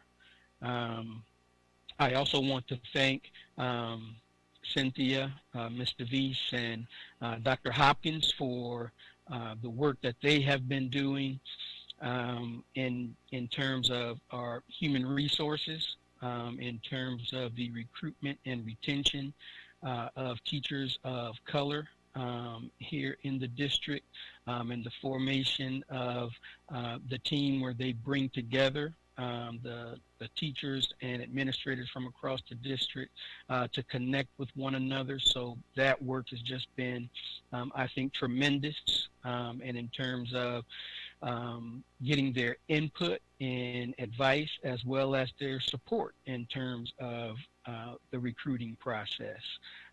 So I just want to make sure that we recognize them and thank them for that. And looking forward to participating and helping in whatever way possible. Thank you, Vice President Bell. As always, my colleagues have beat me to the punch on almost every question and comment that I would like to make. I really do want to thank John, you, and Cynthia for kind of heading this charge, for Tyson and Kyle and Sherry for really just the great work that they're doing, and all those on the equity team, important as well. I think Reverend Bell just said something that I don't speak for my fellow board members, but I will suggest that all 5 of us will say we are committed to this cause, and we will do what we can to see this go forward. Because, and I now go back to the very beginning of the presentation, Dr. Kellogg, if we say this is where you belong, then we have to back that up and find the people who feel they don't belong, and we have to figure out why. And that can be a student of color, that can be a young lady coming from a hurtful background, that can be a family member who comes from an abusive environment, that can be a student who is struggling with the English language, that can be somebody who is just simply feeling unworthy. And I don't want to bring too much of my belief system into this, but I will say that when we say this is where you belong, it's because we believe that at the soul of who you are. that you are a valued human being. I say that to our students. I say that to Kyle and Tyson and Sherry and Cynthia and John, and just we are trying to develop and strengthen our culture. And you don't turn a culture around in a couple of months. I think, again, Reverend Bell is right. This is a week-long, month-long, years-long process that we are committed to. A lot of talk has been about finances and budget, understandably so. But from my perspective, we will do everything we can financially to support this work. I just say that very clearly. We will do what we can financially to support this work. One overall question, maybe, Cynthia, maybe Kyle, Sherry, somebody. A lot of conversation about SROs, a lot of conversation about discipline, and you can certainly respond, but I think that that is one of the pieces that needs to be a part of the conversation, where that part of our ministry, where that part of our educational system fits into the overall education. And I don't know, Cynthia, if you want to offer a word on your thoughts about how we go forward with that piece of our equity puzzle. Just kind of your visceral response to that question that is out there. Yes, we did have that as a conversation point in our discussions with the Racial Equity Task Force. We talked about relationships that our staff have with the school resource officers. We talked about the relationship that the SROs have with students and their place in schools. We talked about how can we, as a school district of teachers, students, families of all different ethnicities and races, how can we, if we have school resource officers in our buildings, what is the best way for us to work in that environment so that we can all work together? And what we came up with is, if school resource officers, if we were in a contract with them already, then how do we maintain our relationship? Because we know that, like I said before, some people have great relationships with the school resource officers. And I think we look at them in a whole as police and policing, and that conjures up different emotions when we think of policing in schools. So we thought the best thing to do would be to offer the same exact implicit bias training, cultural responsive training that we were providing to our operations employees, that we would ask them to sit in and participate so they can understand what it is to be a teacher. Not that they don't, but to understand the same training that we're getting on implicit bias and being culturally relevant in a school community. And so that was one of the things that we included in some of our action steps, is to invite them to participate in training that we do in our school district, so that they will understand from the lens that we are teaching and educating ourselves, that they're receiving the same information. But trust and believe, we had some conversation about, all the comments around policing, because we understand that there are some people that when they see a school resource officer, they see the uniform and they don't see the person, right? And so we have to deal with that. And so those were some of the conversations that we were having about, is there a place for policing in our school?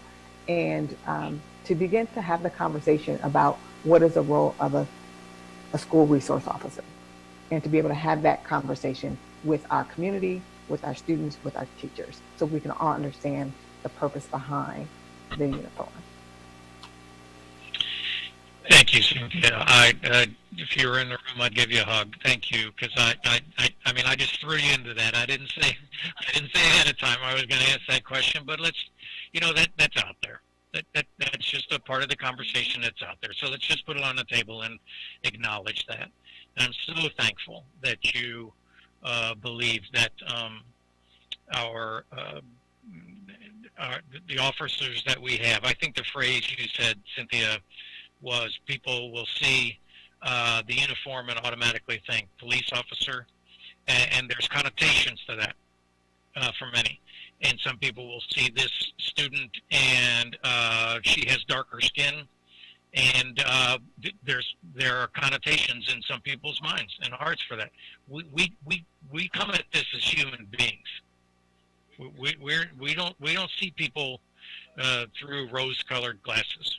We bring everything to the school system, right?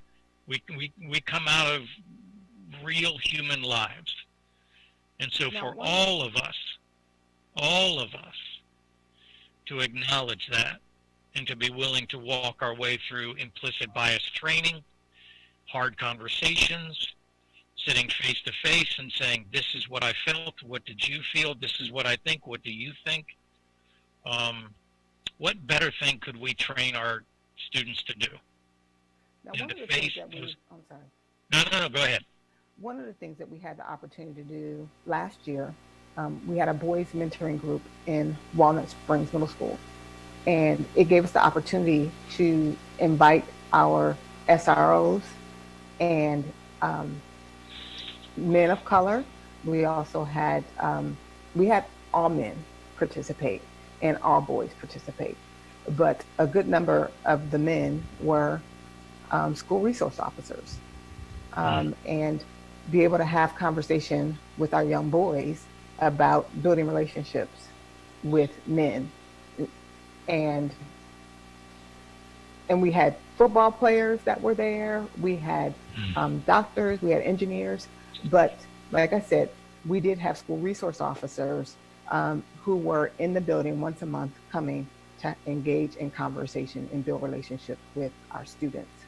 I think if we are going to have school resource officers, then we need to create opportunities such as that, so that they can hear our students' voices and they can understand the communities that they come from and where they live, and understand what's in their minds. Because I don't think that we need to build environments and spaces for us to learn together.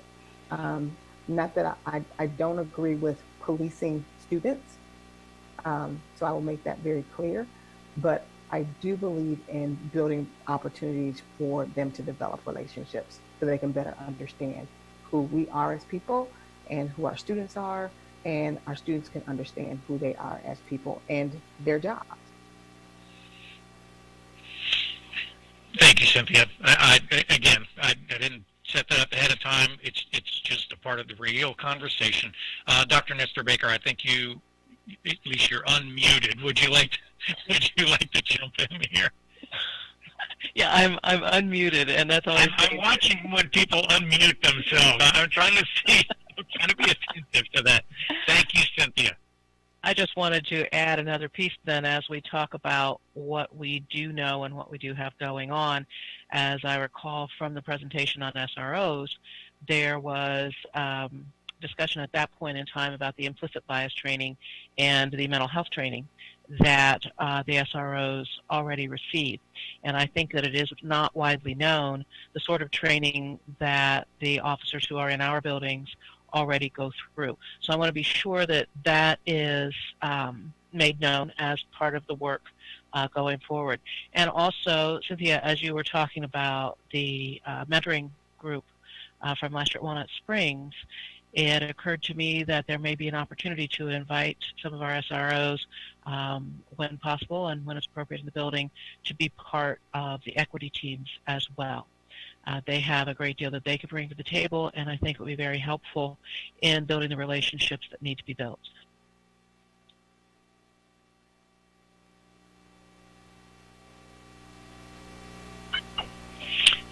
Again, John, thank you to everybody for this incredible presentation. Timely, important, very important. Final, anything from my fellow board members? Dr. Kellogg, Ms. Marshall, anybody want to share anything?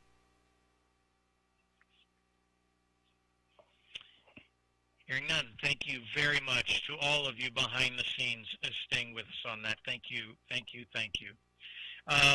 Moving on to agenda item 7.01, public comments pertaining to action items. Remind you that you have a link there in which you can submit some public comments. Moving on, agenda item 8.01, a resolution to approve the purchases in accordance with ORC 5705.41, D1, and Board Policy 6320. May I have a motion and a second, please? So moved. Second. Thank you both very much. Ms. Marshall, would you like to share with us? Yes, thank you, President Velardo and members of the board. So we have one then and now purchase order. It's with C&T Design and Equipment. It's for a walk-in cooler / freezer project at Westerville South. So this is a project that started in the last fiscal year. So our fiscal year ends June 30th. As part of the end of the fiscal year, we do close out purchase orders. So there was a piece to this, the epoxy flooring project, that had not been completed. So that part of the purchase order was closed. We opened a new one in the fiscal year, and because of the date and the timing of the invoice, they had it dated April the 7th. I think that project wasn't actually done until July, so the invoices, we don't necessarily agree with the invoice date, but in order to pay it, I do need your approval because it is over $3,000. Thank you very much. It sounds like a floor needed to be done before they moved in the freezer refrigerator. It's something along those lines. That epoxy floor was not done, apparently. There you go. Okay, thank you very much. Any questions about that? Hearing none, please call the roll. Mr. Bell? Yes. Dr. Nesterbaker?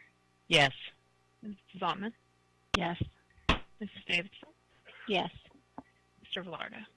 Yes, thank you very much. Moving on to agenda item 9, personnel consent agenda 9.01 through 9.11. May I have a motion and a second, please? So moved. Second. Thank you both very much. Dr. Hopkins is in the house. Will you please share with us? Thank you. President Velardo, members of the board, Dr. Kellogg, we would like to present for your consideration the personnel consent agenda. Some of the highlights included in tonight's consent agenda are as follows. We have an MOA between the board and WEA to agree to prorate supplemental positions should any supplemental activity not be completed in its entirety. We have a total of 12 classified resignations. There's a number of one-time pays to fund professional learning and professional development opportunities for our classified and licensed staff. There's also the recommendation for the employment of individuals for 10 classified positions for 5 new educators, as well as a number of supplemental positions. Happy to answer any questions you may have. Thank you very much, Dr. Hopkins. Any questions at this time? Hearing none, will you please call the roll, Ms. Marshall? Mr. Bell? Yes. Mrs. Davidson? Yes. Mrs. Altman? Yes. Dr. Nesterbaker? Yes. Mr. Velardo? Yes, thank you very much. Again, thank you, Dr. Hopkins.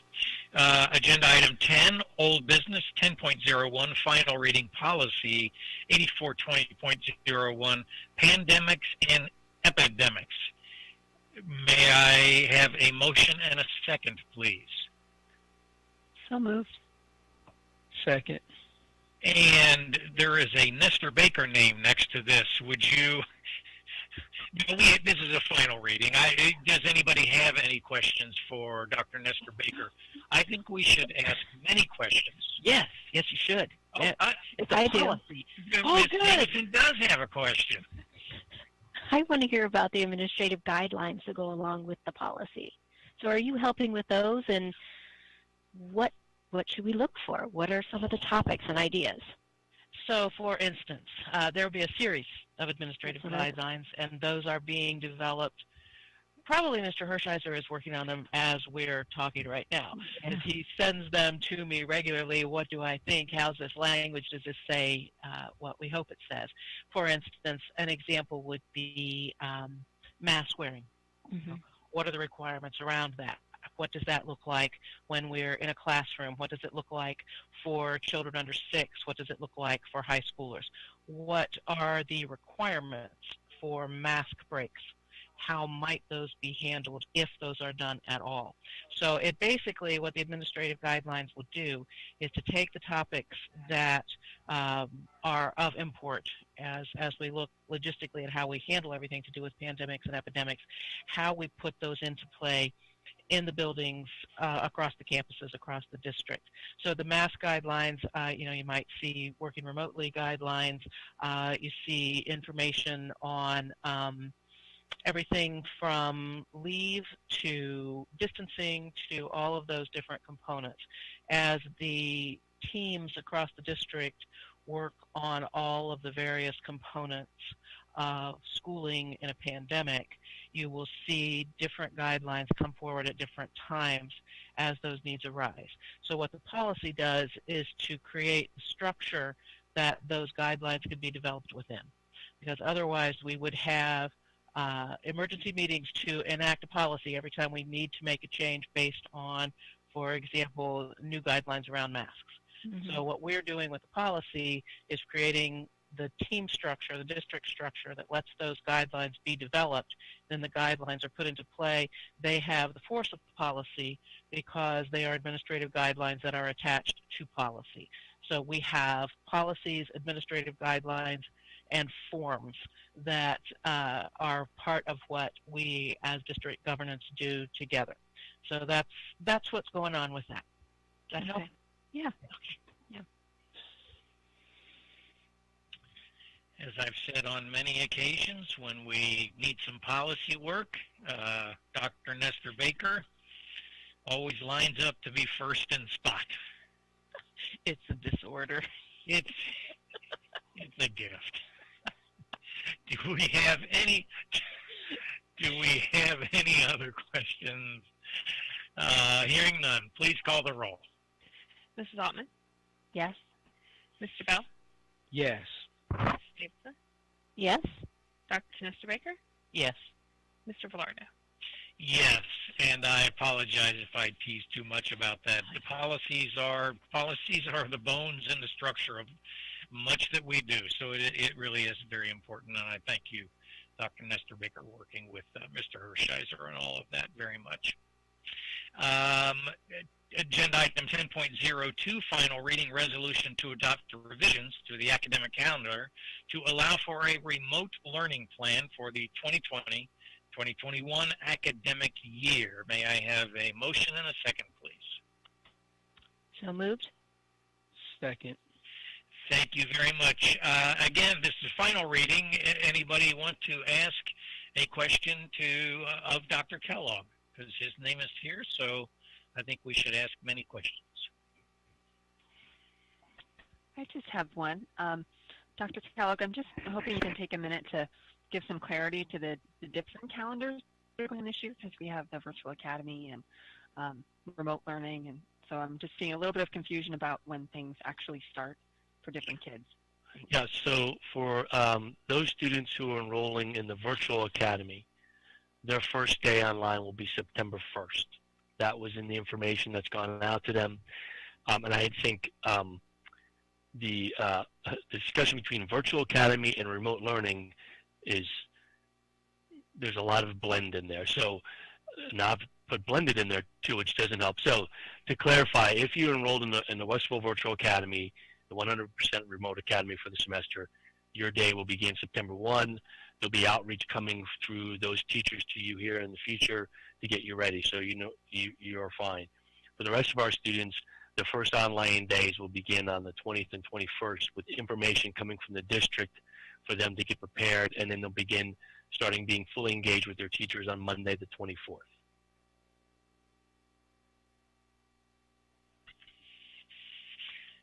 That actually was a very good question. I know there is. I'm not saying that you don't have good questions. You have very good questions, but there is confusion out there about that. So thank you for helping to clear that up. Any other questions, comments, concerns? Not at this time. Ms. Marshall, please call the roll. Ms. Davidson? Yes. Mr. Bell? Yes. Mrs. Altman? Yes. Dr. Baker? Yes. Mr. Velardo? Yes, thank you all very much. Agenda item 11, new business, 11.01, first reading, policy 2464, gifted education and identification. Is Kaylee Nestor Baker on the call? I am. Would you share some with us? Yes, good evening, Superintendent Kellogg, Treasurer Marshall, President Velardo, and members of the board. As part of regular policy review, we've just made a couple of minor updates to this policy that governs basically gifted identification, how we identify our students as gifted in the district. So these updates include correcting references to the acceleration policy numbers so that they match up. And then we also adjusted some language to clearly state that the policy aligns with the operating standards for gifted students as put out by ODE. And then we also added some language just to include provisions for withdrawing from gifted services, because that's a required part of an identification plan, and that wasn't clearly stated in it before. So now there's just a line that says that provisions to withdraw from gifted services is a part of our identification plan submitted to the state. And that pretty much wraps up our policy update for 2464. Awesome. Thank you much. Are any questions, concerns at this point? First reading, but anything? I just want to thank Kaylee. I like how she laid everything out, and I liked how the guidelines were down below. It was really easy to find what I needed. So thank you. Sure. It was very helpful. Thank you very much. Hey, just think how cool it is when she comes to my house, we can sit and talk about policies and guidelines. You know, that gives me a headache. Yeah. She's been waiting for that for decades. Yes, there is nothing I can say right now that would be smart for me to say. So thank you, Kaylee, very much. Sure. Okay, moving on. Agenda item 12, recommended action, standing business 12.01. Resolution granting land ownership by the school district to the city of Westerville for the purposes of a utility easement. May I have a motion and a second, please? So moved. Second. Thank you very much. Mr. Dorn, are you in the house and want to share with us? Yes, good evening, President Velardo, Vice President Bell, members of the board, Dr. Kellogg, and Ms. Marshall. On April 20th, the Westerville Planning Commission approved the Annhurst Elementary School building addition, conditional upon all public easements being executed prior to the city approving the final engineering plans. To meet this requirement, the district needs to grant an easement to the city of Westerville for the 2 existing fire hydrants on the Annhurst property and the water lines serving these hydrants. These items are maintained by the city, and this easement grants them access. The requested easement is as shown in the water line easement survey documents prepared by the Kleingers Group that is part of this resolution. This easement is 15 feet wide by 418 feet long. The easement connects to the neighborhood walking path on the east side of the Annhurst property and branches off to each of the 2 existing fire hydrants on our property. It is being recommended that the board grant the utility easement to the city of Westerville as shown on the waterline easement survey. Thank you very much, Mr. Dorn. Any questions for Mr. Dorn regarding this easement? Hearing none. Thank you again, Mr. Dorn. Hearing none, please call the roll. Mr. Bell? Yes. Ms. Davidson? Yes. Mrs. Altman? Yes. Dr. Nesterbaker? Yes. Mr. Velardo? Yes, thank you very much. Agenda item 12, 12.01, a resolution to adjust all-day kindergarten tuition based on the school model. May I have a motion and a second? So moved. Second. Thank you both very much. Ms. Marshall, you talked about this earlier. Do you just want to give a quick reminder, highlight of what this is all about? Yeah, so this is the resolution to adjust the all-day kindergarten tuition. So as of with the remote learning plan, we'll have 4 school models. So we have traditional, blended, fully remote, and the Westerville Virtual Academy. So this will allow us to adjust the all-day kindergarten tuition. So all-day kindergarten is not offered with the fully remote or the Virtual Academy option. So we will not be charging tuition with this resolution for the students that are enrolled in as part of those programs. Should we go to a blended model, which is where we have cohorts A and cohort B, they're in half-time, we'd be charging 50% of the tuition. And if we do end up in a traditional model, we'd go back to charging the full tuition under this resolution. And it will be prorated based on the number of instructional days for the students based on the school calendar as we're adjusting tuition going forward. Great. Thank you very much. Any questions for Ms. Marshall? Hearing none, would you please call the roll? Dr. Nesterbaker? Yes. Mrs. Altman? Yes. Mrs. Davidson? Yes. Mr. Bell? Yes. Mr. Velardo? Yes, thank you very much. Moving on, agenda item 13.01, public comment. Again, there is a link for you to submit public comments for us to look at and to respond to. Agenda item 14. Mr. Velardo? Yes, yes. If it's okay, I was going to respond in general to the public comments that came in. I apologize. I should have known that. Okay. Thank you very much. Yes, please do. Thank you. Appreciate it. So, first of all, thank you to community members. We had about 30 emails that came in through our public comment opportunity through the weekend.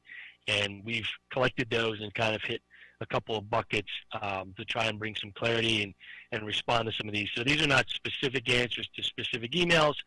These are generalized responses to some of the general themes we saw. So the first one I want to hit on is athletics, which we had a lot of emails on. And there seems to be a fair amount of confusion over where we stand on this. So our current position on athletics and band programs is consistent with the Ohio Department of Health's order dated August 3rd, 2020. Under that order, non-contact sports, which are defined in the order, may participate in scrimmages and games at both the intra and inter-squad levels, meaning within their own team and with other teams. So they are open to compete, effective immediately, aligning with Ohio high school start dates. For contact sports, the order is different. It allows for inter-squad scrimmages and competition within your own team. For inter-squad, this would be competitions or scrimmages with other schools. It's allowable if all of the athletes and coaches who are involved have received a COVID-19 test within 72 hours prior to the event that shows negative. And right now, I'm not sure of any school district in Ohio that's able to meet that standard in order to have competition for contact sports. So essentially, for contact sport competition right now, we are limited by that order. There's a potential, there's discussion. We hear Lieutenant Governor and the Governor talk about it, and we see what Ohio High School puts out there. And I'll be honest, I think at times Ohio High School has been a bit irresponsible and misleading in their communications about what they're at. That said, we will continue to monitor any changes in that allowance to see how it fits with our current local conditions. I will tell you that under Franklin County Health Department's recommendations, they clearly state we should not participate in extracurricular activities. So we have tried to responsibly kind of straddle the line on this issue. We have put specific guidelines for team practices that we think reflect the critical mitigation strategies that we still need to have in place. And I just want to remind folks that the families and the coaches, and I know they all know it, and the athletes, that failure to be compliant to those mitigation strategies at our practices increases the probability that someone on that team is going to test positive, and we're going to have a shutdown of the program, and people are going to be inconvenienced by being quarantined or isolated for a period of time. It's not just about the individual who tests positive. It's about all the other people who are impacted by being present around that individual, whose life may also be changed for a time period because of that exposure. So I think that's a critical piece to remember. People have tied the October 5th date that we have out there for schooling with our position on athletics. Those two are not tied. Right now, I've explained where we are in terms of competition and non-competition for contact and non-contact sports. If there's a change relative to competition for contact sports in the future, we'll consider that change and whether or not that fits where we think we need to be as a district. So I understand the desire to move forward. I don't think there's any harm in pointing out what we see across the state. MAC conference has canceled the season. We've heard where the Big Ten is. I know all the Division III conferences, Ohio Athletic Conference, and others have also made decisions regarding their seasons moving forward. So it is disappointing. And we know the value these programs have for students. I will never dispute those benefits. I'm a product of those benefits, as many of us are. But as I've pointed out to folks, whether or not they see it this way or not, our students are still interacting with their coaches. Our student athletes are still being able to socialize and meet with their teammates, and our student athletes are still having physical exercise, which are the big positive components of those programs. And we are trying to move along responsibly as we see opportunity for them to compete moving forward.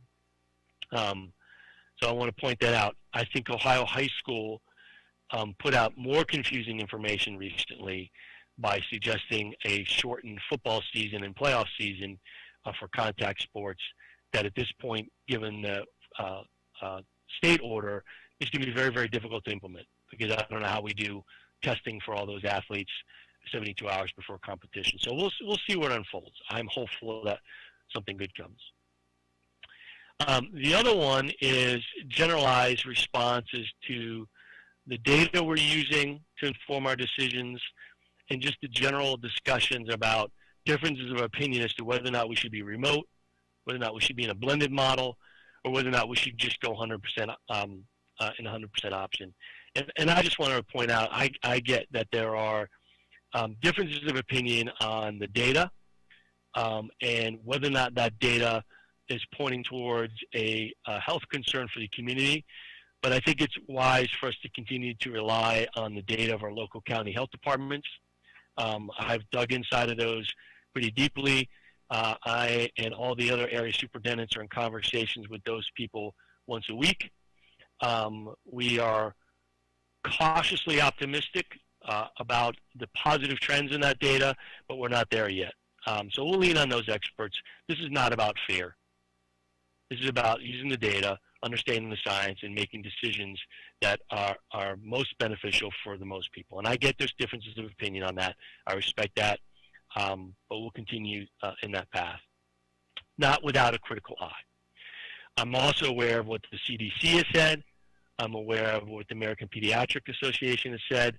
And if you read carefully, there's always the caveat about the importance of opening schools, but considering your local conditions, which is exactly what we're doing. So I know that's going to continue on moving forward, and I understand that, and we will continue doing our best with what we know. The other one that was kind of in there was this notion about our flip-flopping on our decision.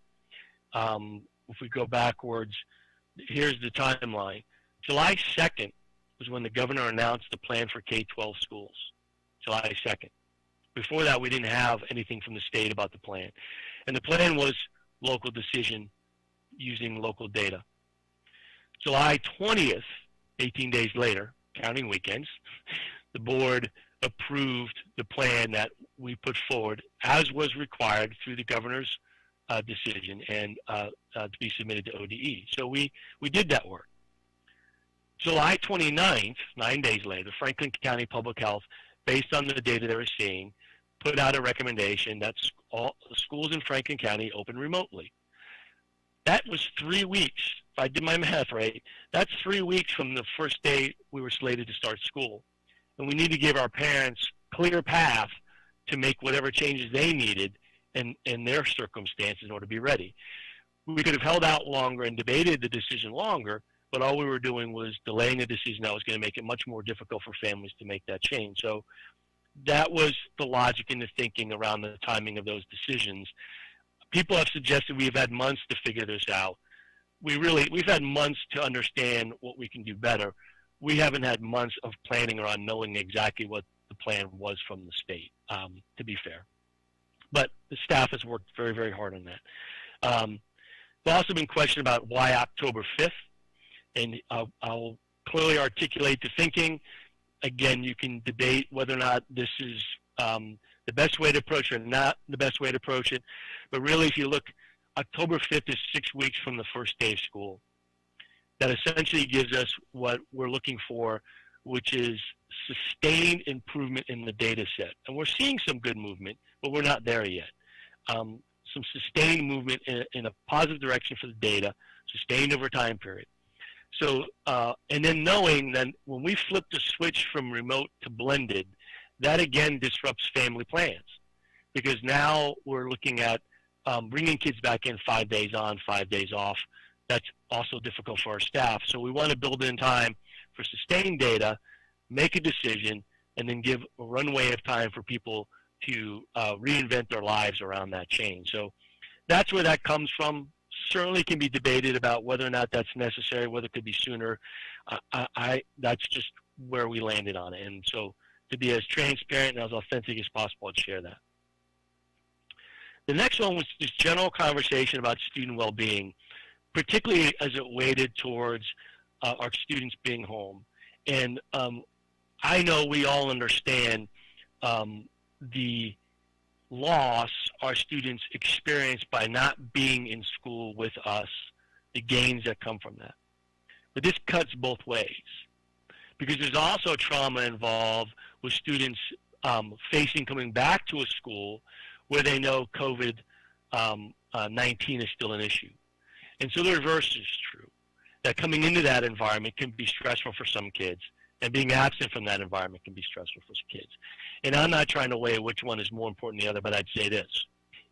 Regardless of that, we have a population of students who've spent months in this atmosphere around COVID and its potential impact on their life.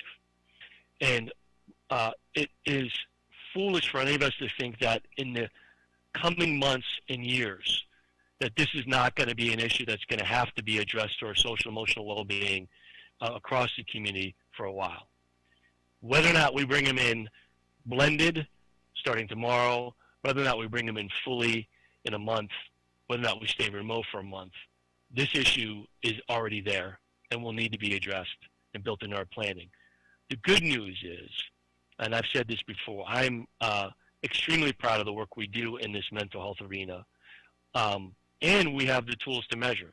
Actually, we have 3 years of data already through our panorama surveys that give us an understanding in a broad spectrum, in a big data perspective of our students' mental health around those components that we measure in panorama.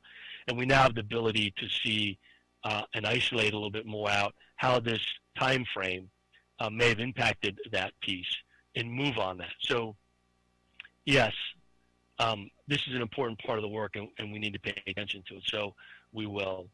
I also want to point out that we are in looking at specific plans for specific populations of students, particularly special education students, for whom the nature of their disability, a remote learning environment is not going to be beneficial to them. We are looking at that and making plans for providing them more direct instruction. So that one's still in place. And the last one is just, and I understand this, the general concern that the experience our families had in the remote learning we had to do last spring is not improved upon this fall. And there's no question people worked hard last spring to flip what we were doing on a moment's notice in a time period in which we were trying to all understand. Let's not forget, the first thing we had was we're closed for 2 weeks. We built around that. Then we were closed through the rest of the year, and we had to build around that. And then we waited till July 2nd to be told, you're going to need to build something again. So we have been chasing the end game for a while and trying to organize ourselves. What we did do effectively last spring was we knew we needed to improve on our remote learning model. So we engaged teachers, we engaged parents, we engaged students in discussions about what worked and what didn't work. And we rebuilt our remote learning framework, and we've put that out for the community to see. And we've invested in the technology to deliver it. As we saw tonight, we've invested in more digital curriculum. We've invested in required teacher training, and we're investing in additional human resource capacity in our virtual success coaches. We are hiring folks who serve as a conduit between classroom teachers at the building level and homes to make sure students are engaged when they're in remote learning. We can track their attendance through that remote learning. We can provide them assistance with the technology in that environment, and we can make sure that they're getting connected with their teachers when they have content issues. So the board has been very generous in their commitment to making this work. We feel we have visited where we're at and tried to put ourselves in a better position. I feel confident that our teachers are coming at this ready to deliver in this model, and we'll work hard to do that. And we'll continue to monitor and tweak as we go along to make it as best as we can. But like almost any other business or industry out there, we've been forced to reinvent how we do our work and how we serve our community. And it feels different, and it looks different, and it has areas of disappointment that it can't be what it was yet. But we're going to work hard to make it as effective as we can, given the circumstances we're handed in front of us, and work to keep our community safe and educate our children along the way. And as we saw, this board's been tremendously generous and supportive in terms of resource allocation to get us positioned for the start of school with our students October 24th. So those were some of the big nuggets that were in those emails. I'm happy if there's particular questions the board has, they want me to extrapolate, expand any of that, I'm happy to do that. But I thought, given it's the first day for our staff back, it's important we answer some of those questions. Yeah, thank you so much, Dr. Kellogg, and I apologize to you and to the board. We talked about we need to respond, and I started to go over that, so thank you. Anybody want to give an immediate response? We have board comments coming up, but yes. So, Dr. Kellogg, I want to ask a little bit more about special ed, and you may not be able to answer tonight, and that's fine. I can address it at the next board meeting, but I heard you say you are working on a plan for our special ed students. Are you low incident special ed students? What are you thinking there? There are definitely certain, there's probably specific disability categories where clearly a remote environment is probably not going to be best. And there are probably individual students because of their learning needs where we may need to do something a bit different than simply remote. So we are, the special education department, the special education coordinators, the teachers delivering the services, we're starting those conversations and looking at how we can do that. So how can we use our transportation services? What can we do so that we don't ignore our responsibility in those areas. Okay.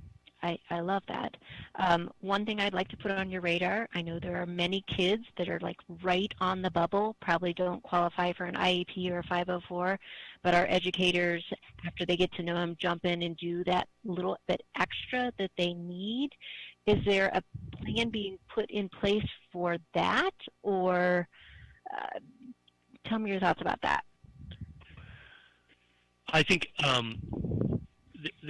the spectrum of student learning is very broad, and the arbitrary spots of someone who may qualify under special education and someone who doesn't is always an interesting, it's not a clear differentiation point at times. Yeah. So there are a lot of resources in place. In fact, one of the benefits of the rise of digital learning and digital curriculum in schools is that we have more of those kinds of tools available for us.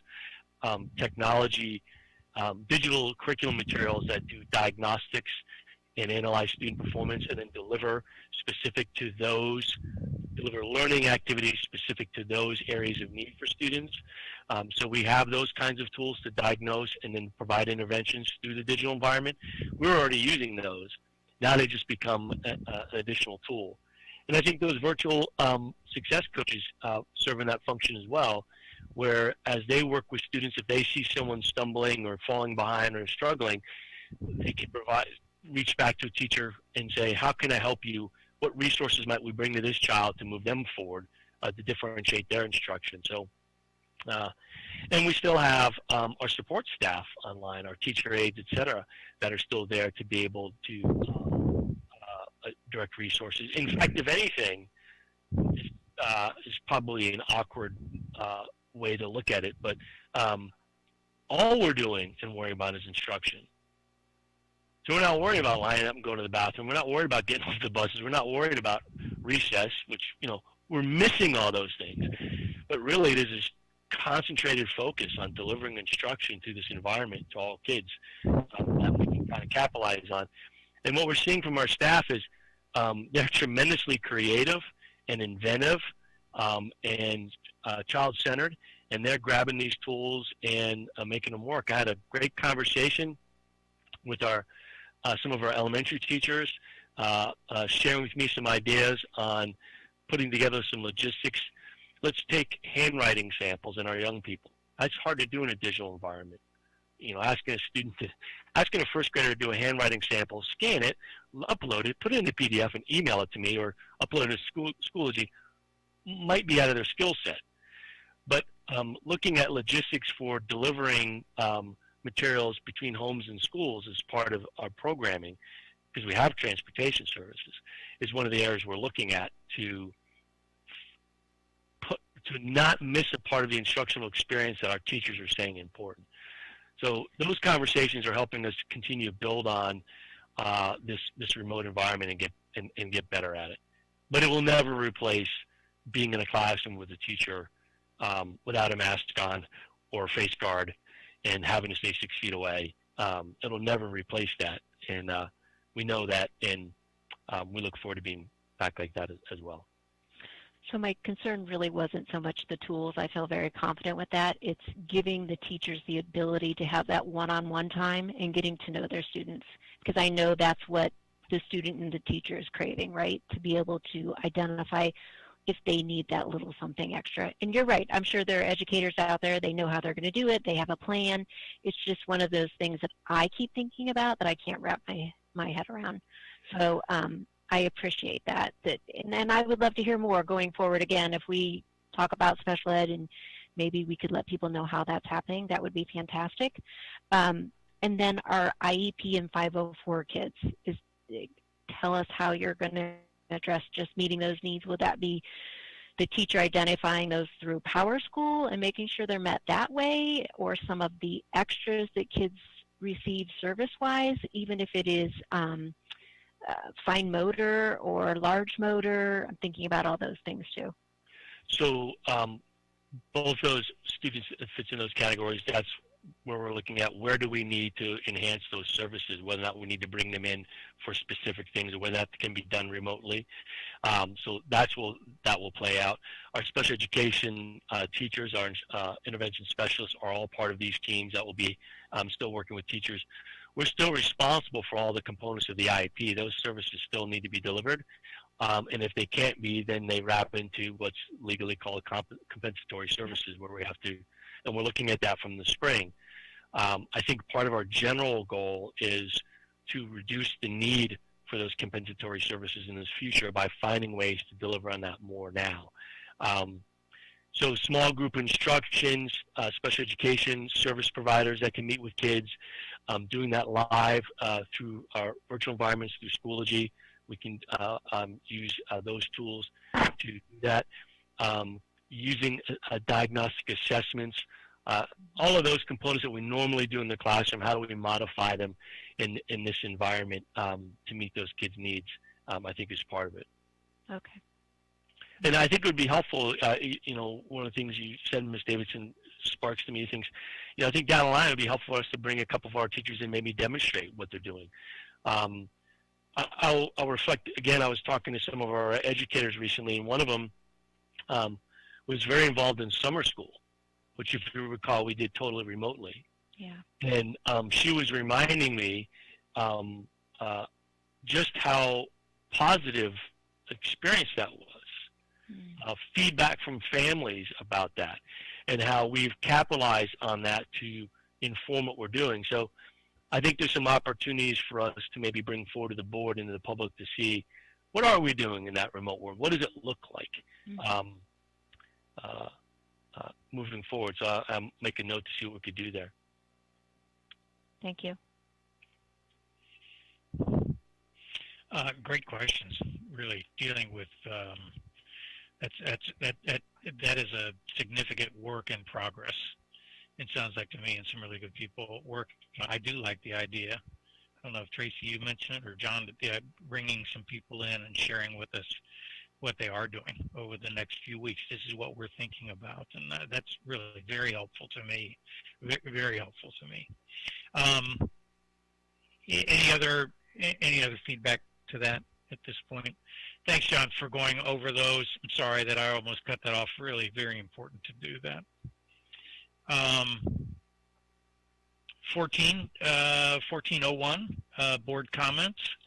Who would, anyone have anything that they'd like to share at this point? Sure. I would just like to welcome all of the teachers and administrators back for the start of a new year. We know that this is going to be a school year unlike any other that we have at least seen within the last century. And so we want to welcome you back. We know there are trying circumstances. There's a lot that's uncertain and unknown. But we truly believe and trust in each and every one of them that they will take the lemons that we have been handed and make lemonade out of them. And I truly believe that this is an opportunity for us to still have a tremendously successful year for all of our staff, students, and family. So welcome back, and we look forward to working together to make this a great year. Thank you, Reverend Bell. Anyone on this side of the table have anything to share? Well, of course, I want to echo what Vaughn just said and welcome everyone back. I know that my 10-year-old and I, we were chalking the walk at one of the schools. I don't know if that's allowed to do, but we did to welcome the teachers. She was very excited. So the kids are sort of gearing up in a different way. And I guess as a parent of 3 kids who are doing different things, so I have a child in the virtual academy. I have a high schooler who's remote, an elementary schooler who's remote. We're figuring all this out. I would just encourage parents to stay as positive as you can. you know, to your kids. And I appreciate all the emails we get and the input. And I have my anxieties about what we're doing, and I know a lot of what's going on. So we appreciate those emails. But I would just say, I guess, I don't want to lecture at parents, but that, you know, I'm noticing my own kids and other kids I know picking up on a lot of that anxiety. So as much as you can, be positive, and then email us after they go to sleep. And, you know, I think it really, they just really pick up on it. So that social emotional piece is really weighing on me, and what an important role that all the adults play in helping kids, you know, see this year as something that's going to be very different and maybe a little bit uncomfortable, but that we're all trying to work together to make it a positive experience for them. So thank you, everyone who's doing that work, and looking forward to an interesting experience as a parent. Yeah, thank you. Thank you, Jen. I just echo what Vaughn and Jen said. You guys said it beautifully, so it's going to be a great year. Thank you. Awesome. Vance? And I'm also going to echo what everyone has said. A huge thank you to all of our teachers, to all of our staff members, to everyone who has come back today, and to those who have been working so incredibly hard since this past spring on making this school year the very best that it can be. It is different, and for some people it is a difference that's hard to comprehend. Others I've talked to are ready to go, and they're kind of eager to see what this world looks like. But for many people, it is a time of uncertainty.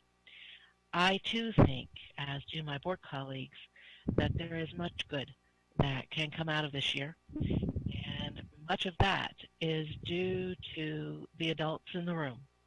And that is the parent groups, as Jen was talking about. That is all of our staff. That is everyone who is part of the school district. I think we all are deeply thankful for everyone who is engaged in this work. Because this is vital work.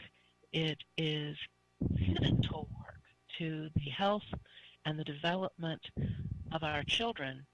And it is key to how we handle ourselves as a community in the years going forward. This is a life-changing watershed time for all of us, and we in many ways will be the deciders of how we come out of it on the other side. And as Jen said, I'm not trying to lecture anyone, but I do want us all to keep in mind that the power of tomorrow, this sounds so cliched, but the power of tomorrow actually is in what we're going to do now. And I am confident in the people who are in place who are going to be carrying out the education work of this district. And I am confident in the parents and confident in our community overall, as this is something we can do. It is important for our children. It is important for all of us. It is important for our society as a whole. Everyone at this table has someone or is someone who is in the midst of all of this every day. We are all sending our loved ones into this environment with the rest of the families of this community. I have grandchildren at each level of the school system. As you saw earlier tonight, I have a daughter who works in the school system. Every decision that I make does have them in mind, but only within the context of everyone else's health and well-being. All of us have loved ones. All of us love the school system. All of us want the very best. And all of us are trying to make sure that what happens this school year is the very best it can possibly be here now and for 10 years, 20 years, 30 years into the future. Thank you, Nancy, and thank you to my fellow board members. Really, I would echo. Welcome back, teachers, staff, everyone. parents and all of us are just going to be cheering on the folks that we are personally sending in, whether that be student or grandchildren. Nancy, you have grandchildren. I don't. I was muted for that. I was. I just. I'm very quickly, because I've spoken too much tonight, but I will echo just a bit. We do understand these decisions have impact and implications on families and students and lives, people. We understand that, and certainly staff, teachers, administrators, all. We try to make these decisions wisely, perhaps prayerfully, if that's okay to say, and just tentatively at times, but then we go in and believe that we have some of the best staff in the state, and we believe, given the opportunities and given the support, they will succeed and excel. And we think we have some of the best students from all corners of our district. So just, we are with you, and we will stand with you.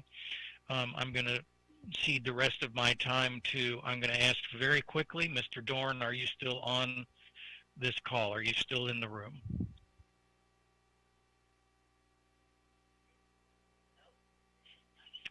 Mr. Dorn, I didn't ask him that I was going to do that. Dr. Kellogg, I know, is still here. Dr. Kellogg, can you articulate to our families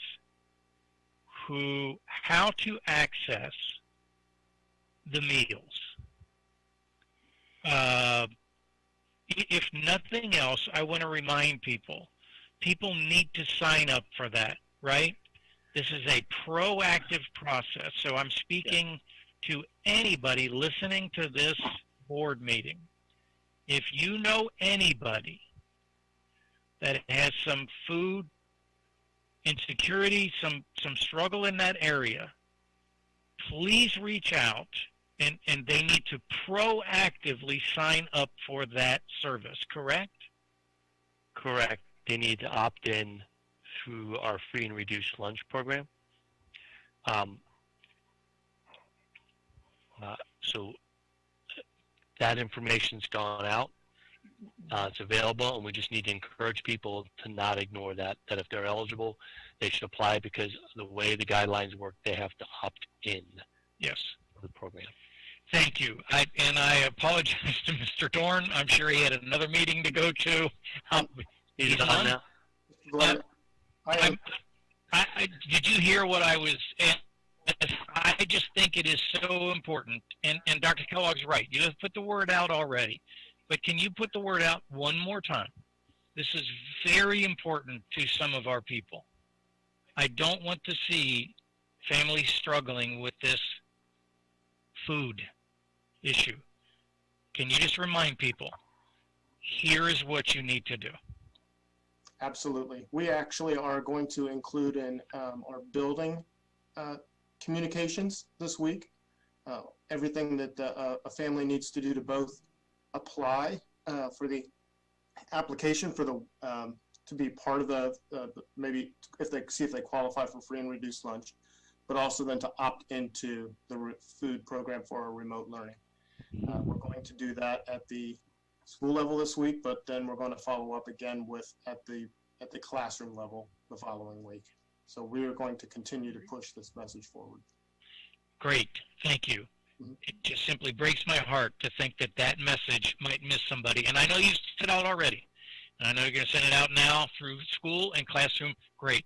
I apologize to you. I apologize to Dr. Kellogg. I didn't mean to throw any of you in there.